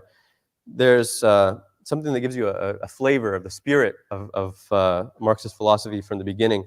Marx was 23 years old when he wrote his doctoral thesis on the subject of two Greek materialist philosophers, Democritus and Epicurus, Greek atomists, who anticipated a very modern view of basically a modern materialist view of nature as early as the 5th century BC. Marx and Engels were very interested in the ideas of the ancient Greeks for many good reasons. They knew their way around it well, and a lot of the modern scientific thought had its roots in that period in a less developed embryonic form. But there's a striking comment in the preface. He wrote a foreword to his dissertation, and he makes a reference to the Greek myth of Prometheus. And the name was familiar. I don't really know my Greek mythology, so I looked it up. It's famous for its image of eternal torture. The Greeks have this imagery, right, of this guy, Prometheus, is chained to a rock, and an eagle comes and excruciatingly devours his liver, and then it grows back, and the next day it's repeated. And every day for eternity, he has to suffer this torture. The interesting thing is why he has to suffer it. The gods sentence him to that state of eternal torture for defying the gods to help humanity. Prometheus gave fire and the power of civilization to humanity, to lift humanity up, when the gods wanted the humans to be submissive. And they wanted them to be in the dark and powerless and ignorant, and Prometheus defied them. And his name means foresight or forethought. He knew what was going to happen, and he took the decision to help humanity lift up in defiance of the gods, even though there was going to be eternal suffering to pay for it. And when one of the servants of the gods approaches him and says, "Are you still happy with your decision?" He says, "Rest assured, for your vile slavery, I would never exchange my own unhappy lot." That was the line from Prometheus. He says, let me put it simply, I hate all the gods. Those are the words of Prometheus that Marx quotes in the foreword to his dissertation. And Marx says, Prometheus is the most noble saint and martyr in the philosophical calendar. It's a defiance of all the gods, all authority. That was a spirit of the ancient Greeks. That was a spirit that ran through the Enlightenment as well. The idea that the human mind is higher than these gods that have been created. We have the faculty of reason. We're capable of understanding, of getting to the truth by having as a starting point, there are no gods. This world wasn't made by gods. So let's start asking, how was it made? That's the beginning of a search for knowledge, for truth, for philosophy, for science. It begins by moving past religion. The Enlightenment spans, like I said, 3 centuries. It begins in the 16th century, starts to gain momentum in the 17th, and it really blooms in the 18th century, in the lead up to the French Revolution. And those great advances are basically successive steps in the direction of materialism. This idea that there is an objective reality independent of the mind, that the world is made of a material universe, and there's one reality, there's no gods, and there's no pre-existence, there's no heaven or hell. It's a pretty straightforward, simple scientific idea to us today, maybe. But it was surprisingly difficult for humans to arrive at that basic stance, at a basic materialist stance. And for an entire period, or 1,000 years in the Dark Ages, there was an attempt to extinguish that idea in the Christian Middle Ages, the Dark Ages. The early shoots of the bourgeois Enlightenment were the shoots of pushing that back, something coming through the concrete a little bit. Let's start to question this again. Let's start to break this down. But at first, it was very tentative. The early materialism came from British empirical materialists. Francis Bacon, Thomas Hobbes, they were born in the 16th century. John Locke came later. He was born in the 17th. And reality comes from the senses. And so it's a beginning of like, let's look at objective reality. Let's treat this as a material world. Let's start to study it.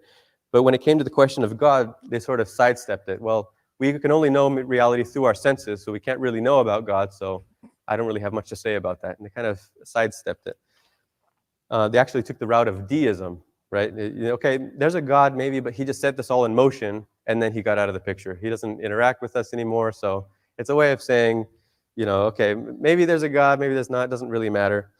It's a partial step towards atheism. In the 18th century, this form of materialism was imported from Britain to France, and then the French took it to its logical conclusion. Before the French put Louis XVI in the guillotine, they put God in the guillotine. They were the ones that said, yeah.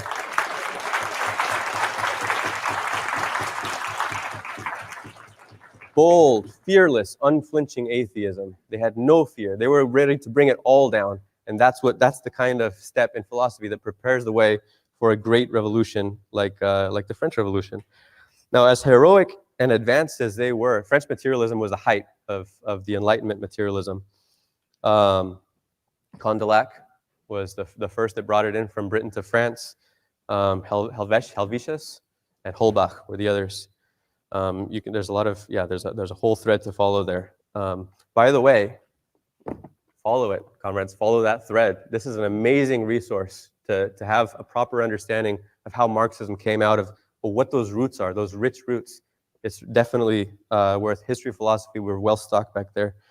Take them all, comrades. Make sure that we don't take any back. But You notice how they're selling books? We're well stocked with books back there, and we're going to teach you all about these things, and you will buy these books from us, and you will learn about these things. This is another way they make their money. Most far-left organizations are funded by one of four main ways, and it is not George Soros. They are funded by membership dues, they are funded by voluntary donations, they are funded by event ticket sales, and they are funded by publishing. There are dozens of socialist book publishers. All over the country, they're constantly churning out books.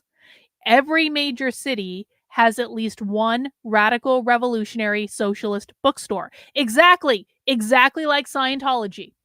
That's exactly right. Scientology just turns out the same L. Ron Hubbard bullshit over and over and over again. That's part of how they fund themselves. And they make everyone buy the L. Ron Hubbard bullshit, and they make everyone buy the updated thing, and they make everyone take the classes, and there are specific classes that you need to take to advance to the next level of Scientology. Socialists do exactly the same thing.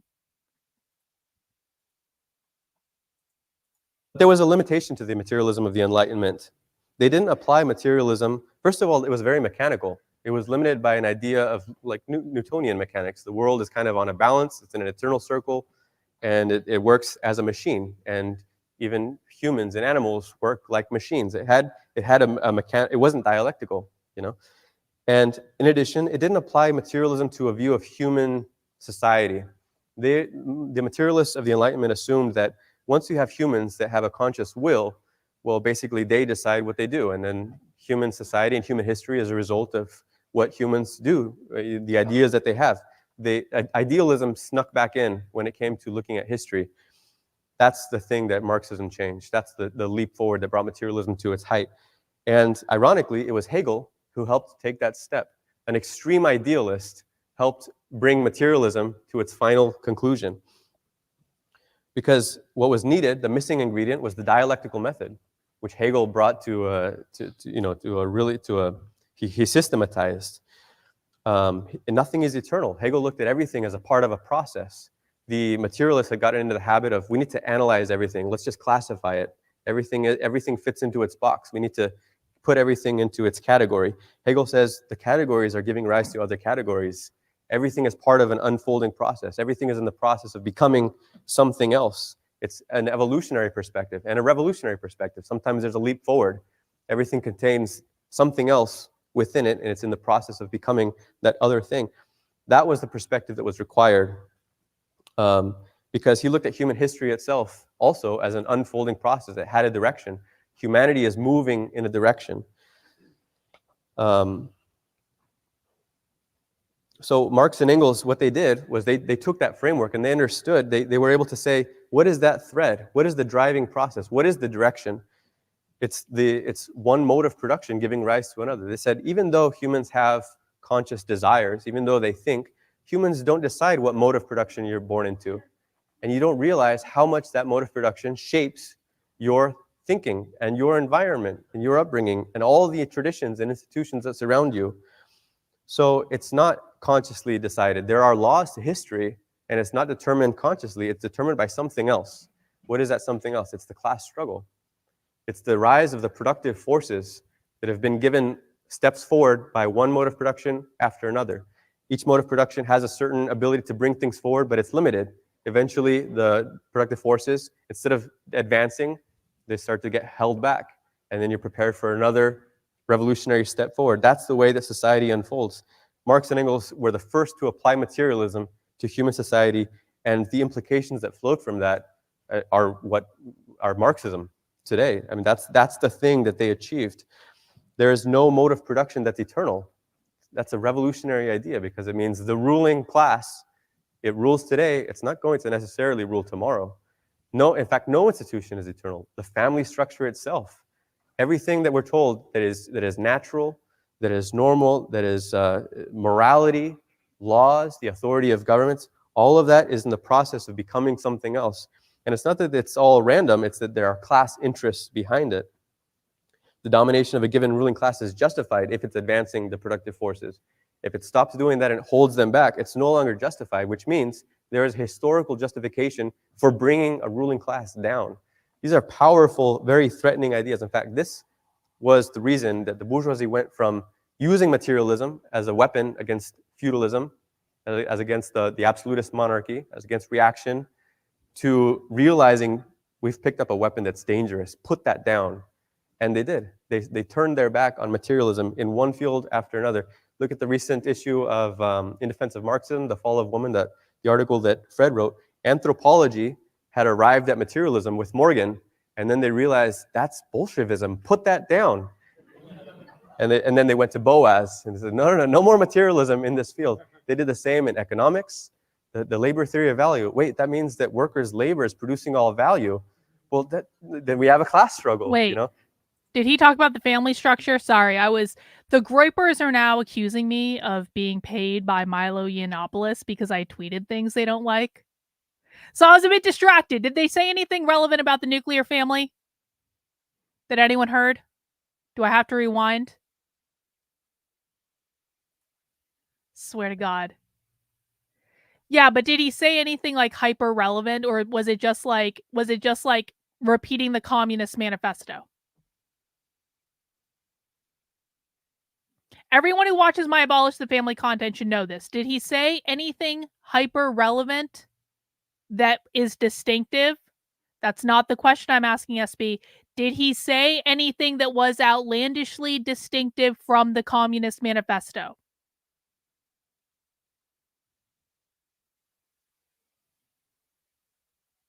Okay, no one is yet answering the question that I asked.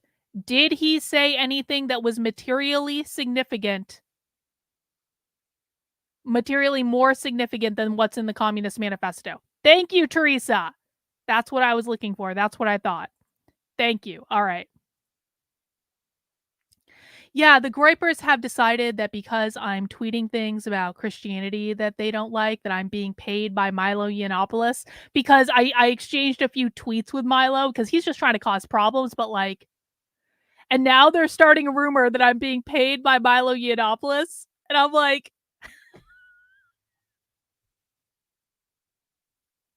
seriously?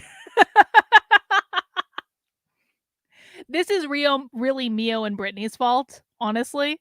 And it's just like, you know what? Whatever. It's like they seem to think that I owe them something. I know this is like a tangent. They seem to think that I owe them something. And I'm like, no, I'm not actually going to censor my ideas for your guys' feelings. And then they're like, are you being paid by Milo? And I was like, what the fuck?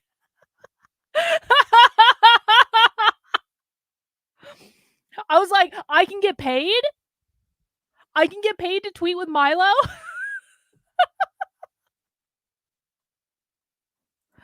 I swear to God, for the record, I've never even spoken to Milo Yiannopoulos. I just tweeted with him a couple times. That's it. And he followed me on Twitter. Ooh, oh no. Oh no. It was so funny though. Side note. It was so funny though, because when Milo tweeted at me one time and I responded to him and he followed me on Twitter, I had so many Groypers come into my DMs and they were like, don't cavort with Milo, don't cavort with Milo, don't cavort with Milo. And I was like, what cavorting? I literally just he tweeted at me and followed me and I responded and that's it.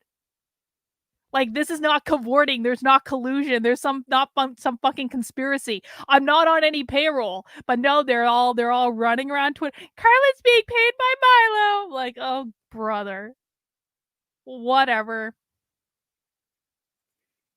No, this is coming out of Politically Provoked. This is Brittany and Mio stirring this shit up, as they're prone to do because they are incredibly untrustworthy people.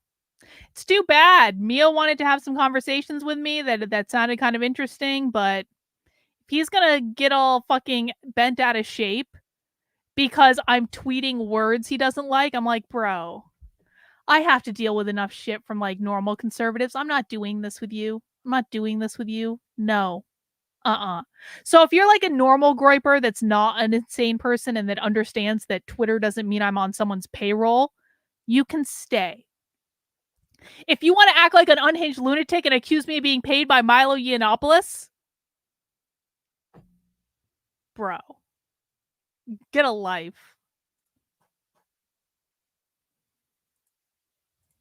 Put that down. And they turned their backs on materialism in every social science.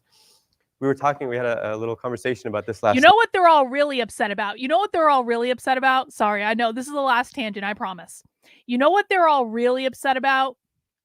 Is the fact that I took Chad Champion's side in the great Minecraft battle between Groiper.world and Groip.us. And Chad Champion and Charismatic Groiper asked me to endorse Groip.us, even though I don't even play Minecraft. And so I shot them this little video saying, yeah, you should go join this Minecraft server instead of that gay Minecraft server. And then Chad Champion just ended up winning everything over and over and over and over and over again.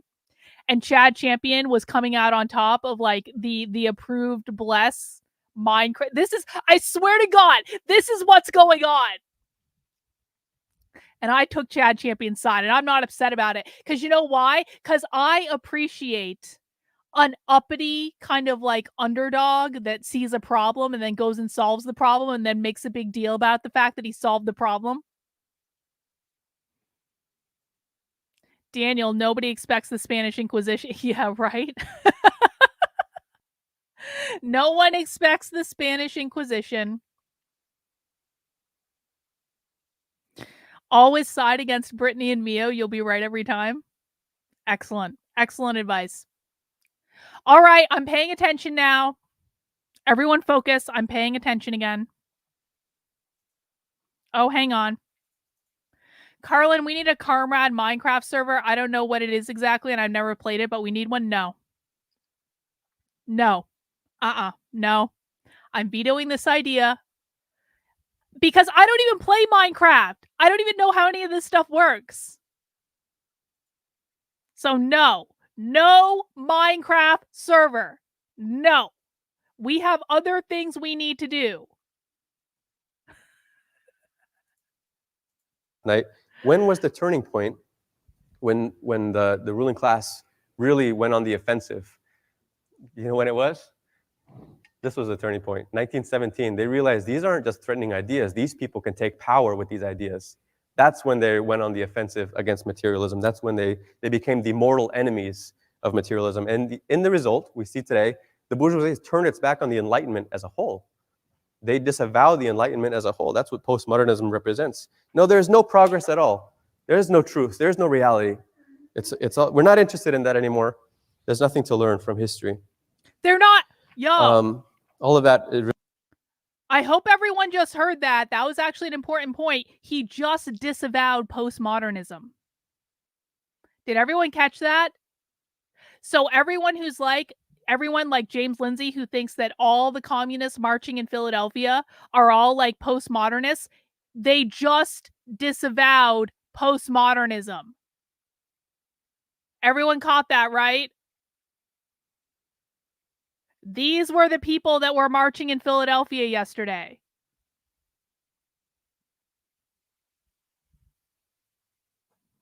I'm just going to rewind that. We're going to listen to that again. Really went on the offensive. You know when it was? This was the turning point. 1917, they realized these aren't just threatening ideas. These people can take power with these ideas.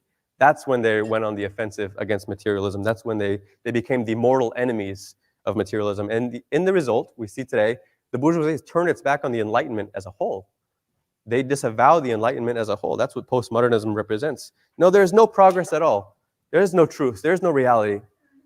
We're not interested in that anymore. There's nothing to learn from history.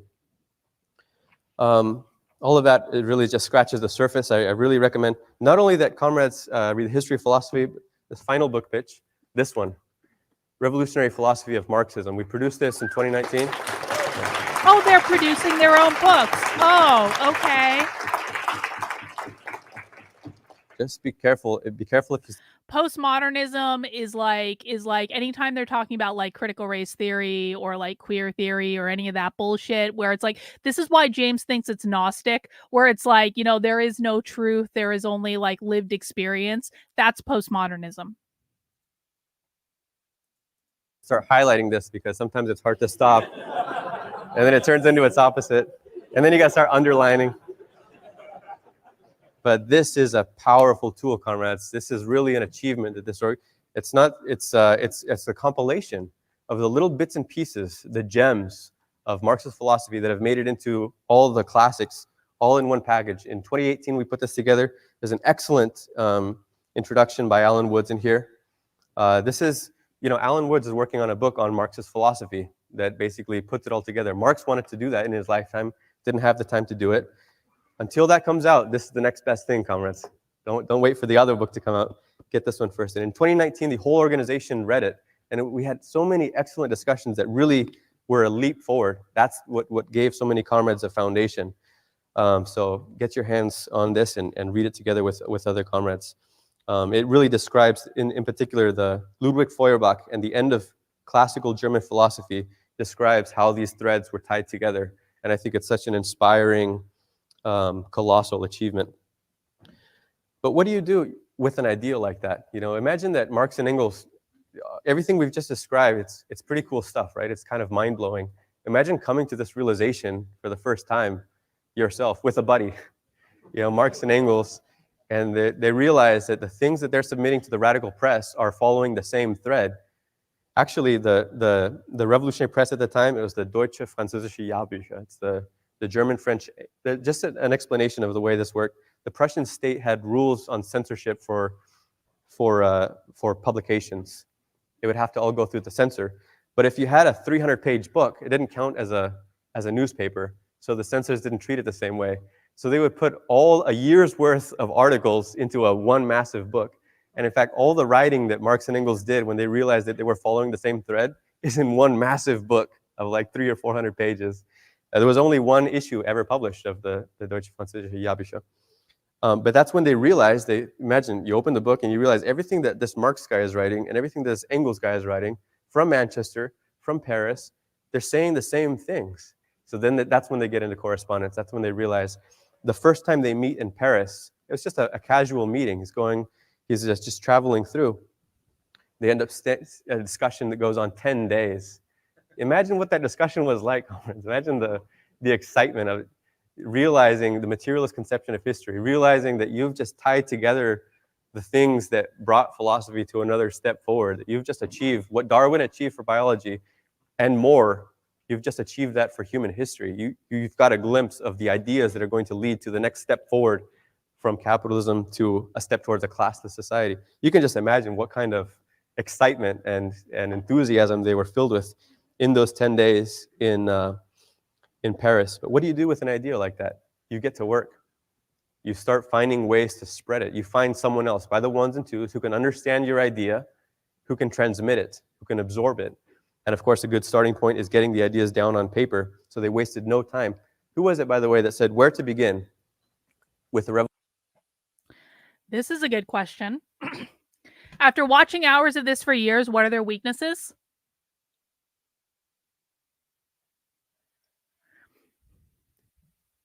Their weaknesses are that if people understand what they're doing, they can just say no. Their weaknesses are when people stop consenting to what they're doing. They also move very slowly because it is important to them that educating people is like at a paramount, so they do tend to move very slowly. They usually don't have great strategies, if I'm honest about it. Like, their strategies are good enough because they don't have any opposition. So the only reason they're winning is because they show up, they implement shitty half-ass strategies sometimes, but they show up consistently and they're constantly pushing forward and they learn from their mistakes and they make things better. But that doesn't mean they have actually like the greatest strategies in the world. Everything they do is common sense. But if the right were just to show up and be like 10% better than them, the right would win. The right will never do that because the right doesn't take the time to learn what they're doing, and they don't take the time to like really understand what the problem is. But if they did, if all the conservatives did was sit down and actually listen to what they're doing rather than making up all this crazy shit for clickbait and outrage on Twitter, they could beat them very easily. It is very easy to get ahead of them because, again, they move so slow. They've been moving slow for a century. They put all their stuff out there. All you need to do is listen to it. This is why we're so far ahead of everyone else, because we're like the only people that listen to it. But if people just showed up and actually listened to what these people were saying, it's very, very clear. So that's what I would say. It's like, this is an eminently beatable enemy. And that's what makes this so frustrating. Because they're beatable. They're not immortal. They're not infallible. They're actually relatively weak. They don't have as much money as people think they have. People think they have all these millions of dollars because they're funded by George Soros. No, they're not. And no, they don't.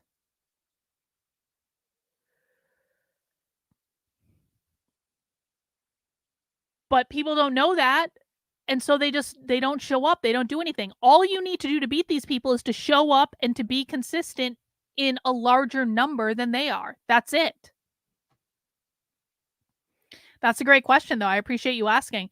What advice would you give Nick to help orient his movement into a better strategic position against them?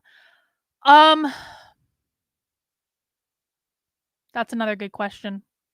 What advice would I give to Nick Fuentes to better orient him and his movement against the far left?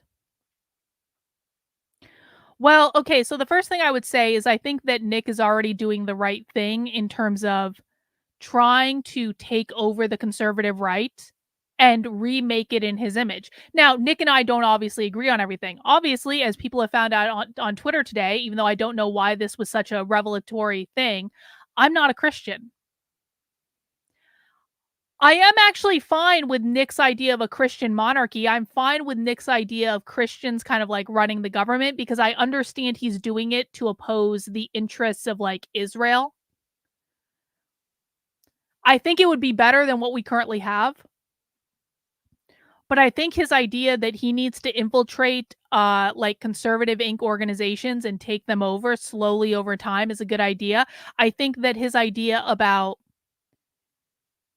really kind of like utilizing the young male base of his audience to get them into like entry-level political jobs in these organizations where they're going to grow and they're going to make more connections and they're going to advance within the organizations. I think that's good. I think he's doing the right thing. What I would say is that just based on something that Nick posted on his Telegram group today, I don't actually think that he understands the left as well as he thinks he does. And I don't mean that as an insult. You can't know everything all the time. Nick posted... Where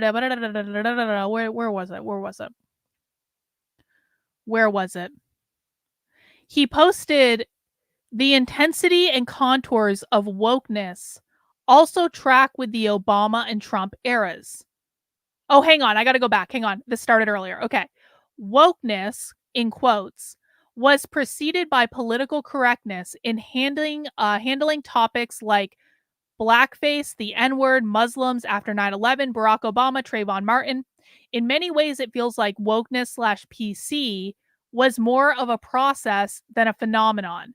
The identity and values of the old America, which were European and Christian, lowered from their position of prominence. Hence, both parties are now racially diverse, religiously indifferent, and socially liberal. Was woke defeated, or did everyone just become liberal? The intensities and contours of wokeness also track with the Obama and Trump eras. The high watermark of wokeism occurred when political correctness was confronted by Trump and then receded shortly after January 6th. No, it didn't. That's not correct. Nick thinks that wokeness receded after January 6th. That is just not correct. I'm sorry. At the same time, there was a confrontation between the fringes, the emboldened white right or alt-right against Antifa and journalists. Both seem to have dispersed in the last 5 years. Okay. What I would say is that I understand why Nick has the perception that he does, but he is looking at this from the point of view of a dissident right-winger. That is not hinged into reality of what's been happening. But I understand, based on the sources of information that he's consumed, why he sees it that way. What I would say to Nick is the same advice that I give to people that ask me in general. If he wants to better orient his movement against the left, he needs to come at it from a different perspective. Because looking at it from the perspective of a dissident right-winger is not actually going to be effective in terms of understanding what he needs to do to best orient against them. He needs to shift his perspective to understanding what they're doing now. And what they're doing is not being reported in the news. It's not being reported by conservatives. It's not being reported by any of these pundits because they don't know. Because none of them are actually hinged into reality on this.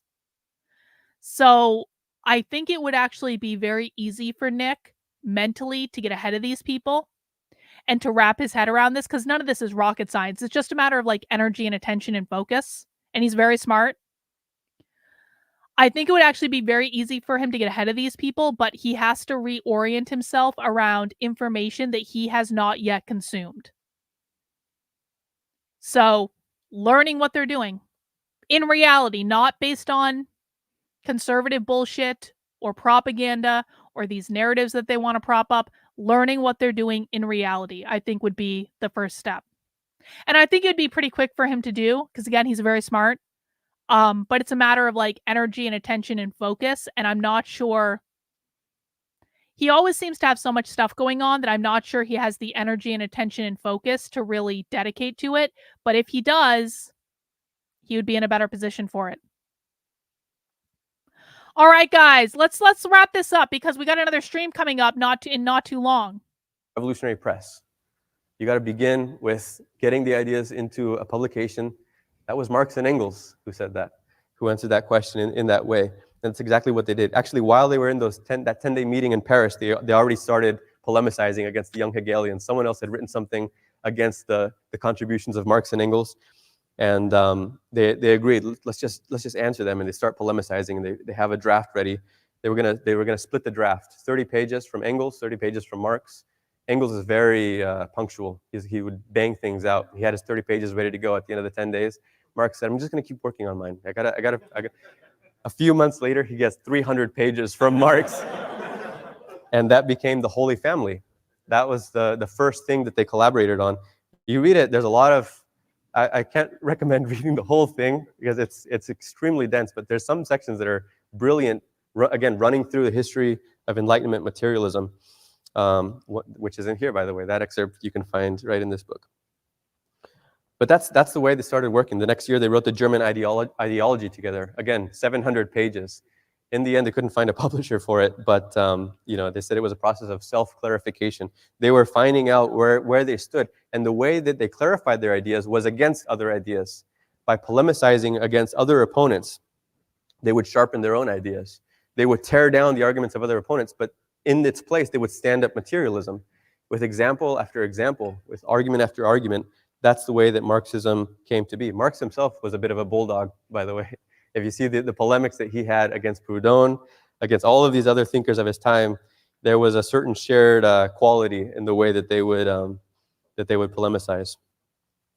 So you can see elements of Bolshevism from the very first days. There was a sort of a Bolshevism of the 19th century, the original Bolshevism of Marx and Engels. It's a remarkable thread of continuity. It's very familiar, not just because they were polemicizing against other currents, not just because they had an insistence on precision of their ideas, but because they were building a Bolshevik organization, in effect. If you look at the way that they started building, it was by the ones and twos. It was contact work. The first organization that they had is one that's gone down in history, the League of the Communist League, which had formerly been the League of the Just, right? With the slogan, all men are brothers. And they tear it down. There's the movie, The Young Karl Marx. They tear down the banner and they put up Workers of the World Unite in its place. That was an organization that was won over from utopian communism to scientific socialism. An interesting thing that I learned is that in 1839, you think of, the League of the Just was kind of a wishy-washy, like, kumbaya, let's get along. It wasn't like that. They actually had organized an insurrection against the French government in 1839 together with Blanqui, and it was horribly failed. And from that experience, they went to London and started setting up reading groups. See, we need to figure out our ideas before we do something like that again. And it was a shift. You've seen that shift many times in history. The Narodniks went through a shift like that. We're going to throw a bomb under the Tsar, and that's going to be the revolution. Realizing that doesn't work. We need to have reading groups. You realize that the step towards revolution is on those shelves over there. You need The step towards revolution is education. What I tell conservatives to do when they're like, how do we fight back against the left? How do we fight back against the left? How do we fight back against the left? It's exactly what the left is telling their people to do. Educate yourself, educate yourself, educate yourself, educate yourself. Here, we've got books for you.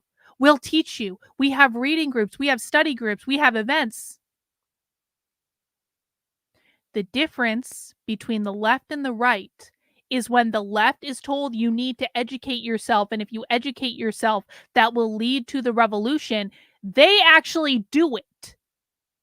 When the right gets told that, they argue, they whine, they complain, they whine some more, they have a hissy fit temper tantrum, they then smear you on Twitter, they then defame you on Twitter, then they block you on Twitter, and then they tell everyone that you are a horrible person because how dare you tell them that they need to sit their asses down and listen. That's the difference. ideas. You need clarification. You need a foundation. Many people have come to that realization at different points in history, in the history of the revolutionary movement. If you look at the first organization that they had, the Communist League, the structure of it was quite familiar. They had branches of between 3 to 10 comrades each. They met weekly for political discussion. They had leadoffs on perspectives. Yep, They had they're all contact blocking. work, They're reading the group. gripers are all bragging about how they're blocking me now, and I'm like, I don't give a fuck. Because again, this is not all the gripers. I should be very clear about this. This is not all the gripers. This is a band of retards that are connected to politically provoked. That's what's going on right now. Whatever. I still like Nick. I'm not going to withdraw support by Nick because some gripers are being unhinged morons. And if I don't have to interact with them anymore, that's fine. Groups. They had aggregates, which they called banquets. They had weekly socials. Every Saturday they would have socials, at which they did singing to get the whole family together. It's familiar stuff. They had congresses. They had a pre-Congress period in the branches, and then they would discuss the documents that were drafted at a Congress level and elect the national leadership. It's democratic centralism. It happened from the very beginning. It wasn't an invention that came later.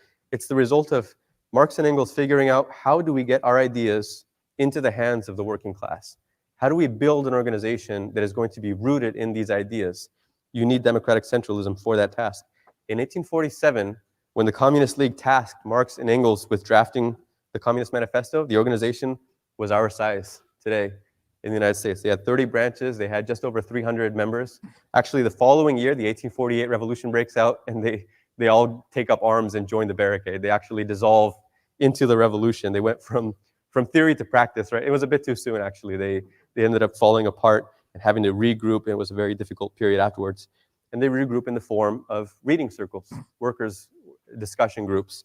That's the way that Marxism took root for the first time.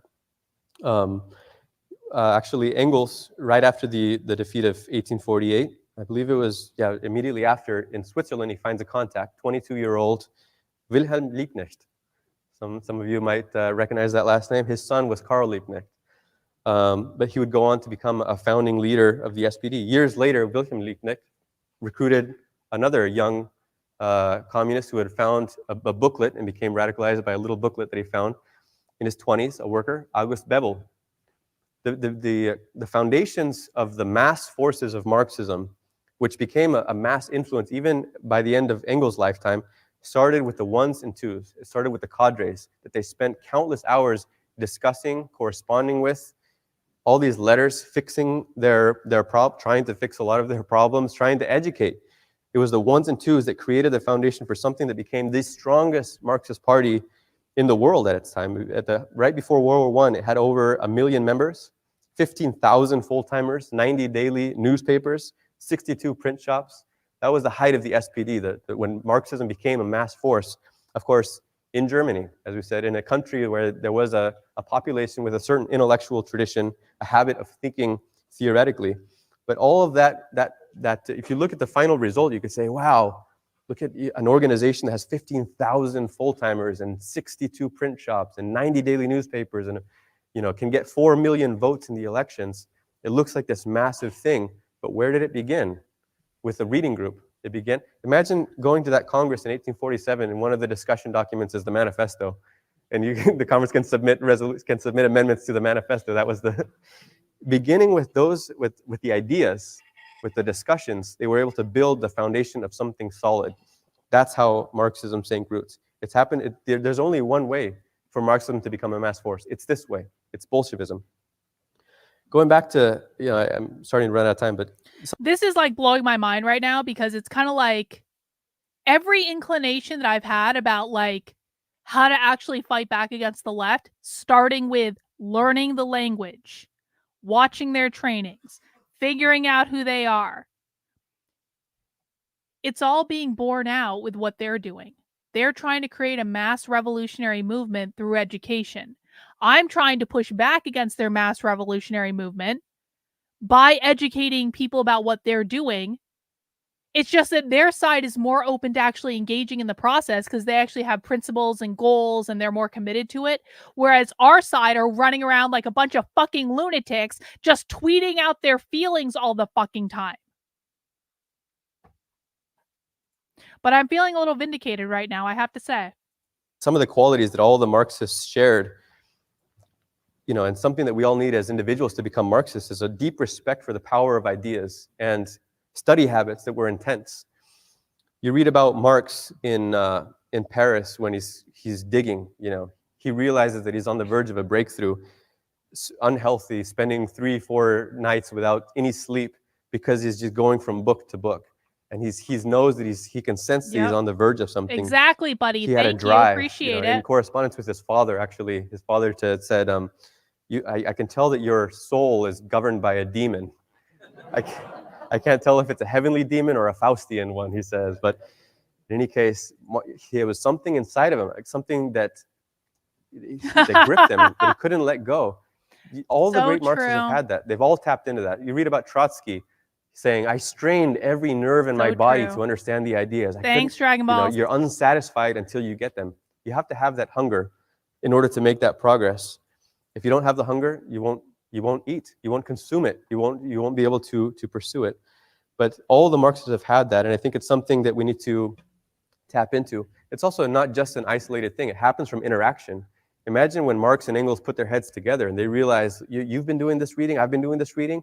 Boom, the effect of bringing that together. Or Trotsky, for the first time interacting with the Emancipation of Labor group, the editorial board of Iskra, his first exile in London in 1902. His eyes, once again, mind blown. Look at the quality. I have so much to learn. That's the thing that pushed him to say, I need to get to that next level. When we have those moments where we say, I just realized there's so much more to this than I appreciated, that's an opportunity for growth, comrades. That's something we can say, I'm going to be like Trotsky and strain every nerve in my body until I've worked through this entire pile, and that's the process.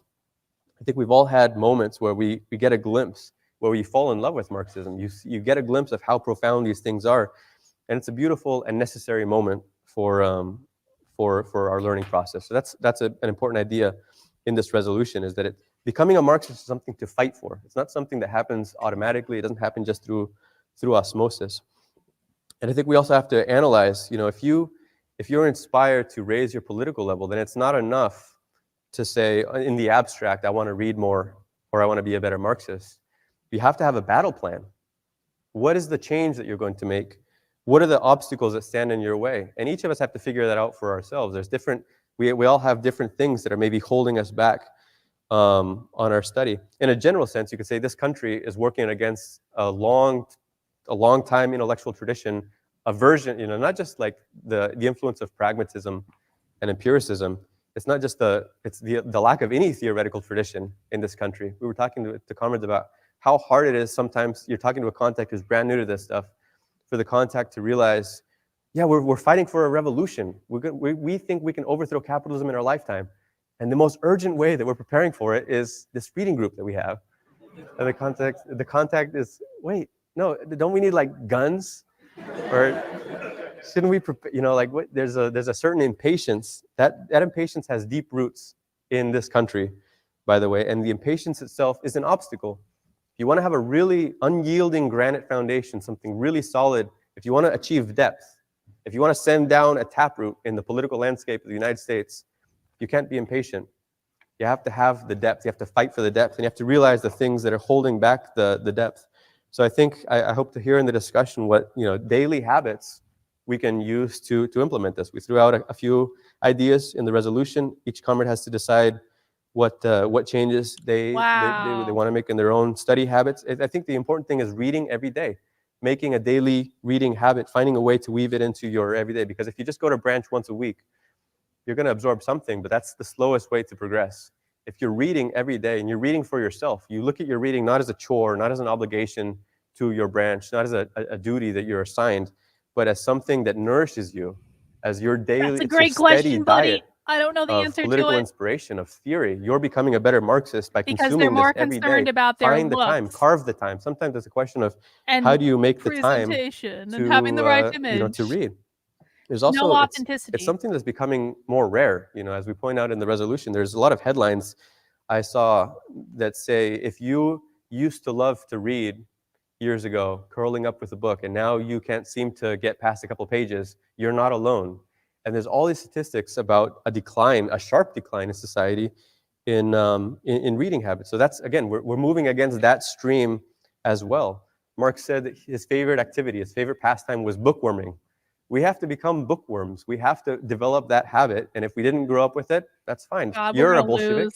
So Our that's side one is of the so obstacles that you can stupid. We're get gonna over. We lose. want to understand that you need No. to read if you want to be a revolutionary. You need to absorb that. Trotsky said socialism needs democracy like the body needs oxygen. We are Marxist cadres, require reading, require theory like the body needs oxygen. It's not a secondary thing, it's an essential thing. You need a steady diet of the ideas, specifically the classics, by the way. I know sometimes comrades say, do we need to, shouldn't we just branch out more beyond Marx, Engels, Lenin, and Trotsky? And in my experience, the problem isn't insufficient branching out, that comrades have too narrow of a diet. On the contrary, I think the more common danger is that you read a book and then you move on to the next title and you figure you're working your way through the classics without actually stopping and absorbing the content line by line. And that for me, that's confirmed every time I go back to it. Yo, and I don't realize, I know it, even buddy. just reading the classics, Don't I volume know 1, it. I the appreciate the super Manifesto, chat. State and Revolution, the Utopian Scientific, these amazing, brilliant texts. Yeah, they're short. We put them into an intro. That doesn't mean they're simple ABCs, watered down ideas. Those are rich things. Every time I come back to them, I realize this is so much more. There's so much more here than I appreciated last time I read this. So that was Trotsky's advice. When you're beginning, don't spread yourself too thin. It's not a race to read one book after another. I'd rather, instead of reading 10 books in a shallow way, read one in a very thorough way, follow the line of argument, line by line, follow the thread. The things that go over your head, stop and look them up. We have Wikipedia. We have the use of the internet as well to supplement. Follow it and make sure that you make it your own. That's the way that you can establish your own foundation. I just want to, All right, guys, we're going to have to cut it short there. We're actually almost done, but we do have something else on the agenda for tonight, and I do need time to actually get set up for it. So I think we did learn a lot today. Basically, I had my suspicions confirmed that the biggest problem we have is that people don't take the time to learn. And apparently they have the same problem. And our problem is that our side is stupid. So that will be forever our contention. But guys, guess what? We're not done yet. We are having a marathon night, and starting in about 10 minutes, I'm going to be starting a stream where we are going to go and watch the White Dudes for Harris organizing call. This is going to be completely public because it's kind of public. So we're going to do that, and so we're going to tune in and we're going to see how Democrats are forming white only groups to stump for Black women. And I do just have to take a few minutes to get the Rumble channel set up because I can't do more than one Rumble stream at a time. But you guys can head over to the YouTube. This will be a separate stream from this one. So I need to end this stream. I need to set up the Rumble stream. And then we're going to go and do this. And we're going to see what's going on with this White Dudes for Harris thing. And it's going to be fun. And we can make fun of them. And you can get drinks if you want to. I know it's Monday, so maybe you don't want to drink, but you can, and maybe I will. Maybe. Anyway, guys, we're going to end this stream for today, and I will be setting up this stream, and I will be live in about 10 minutes time. And so I will see you guys soon. Take care. Bye.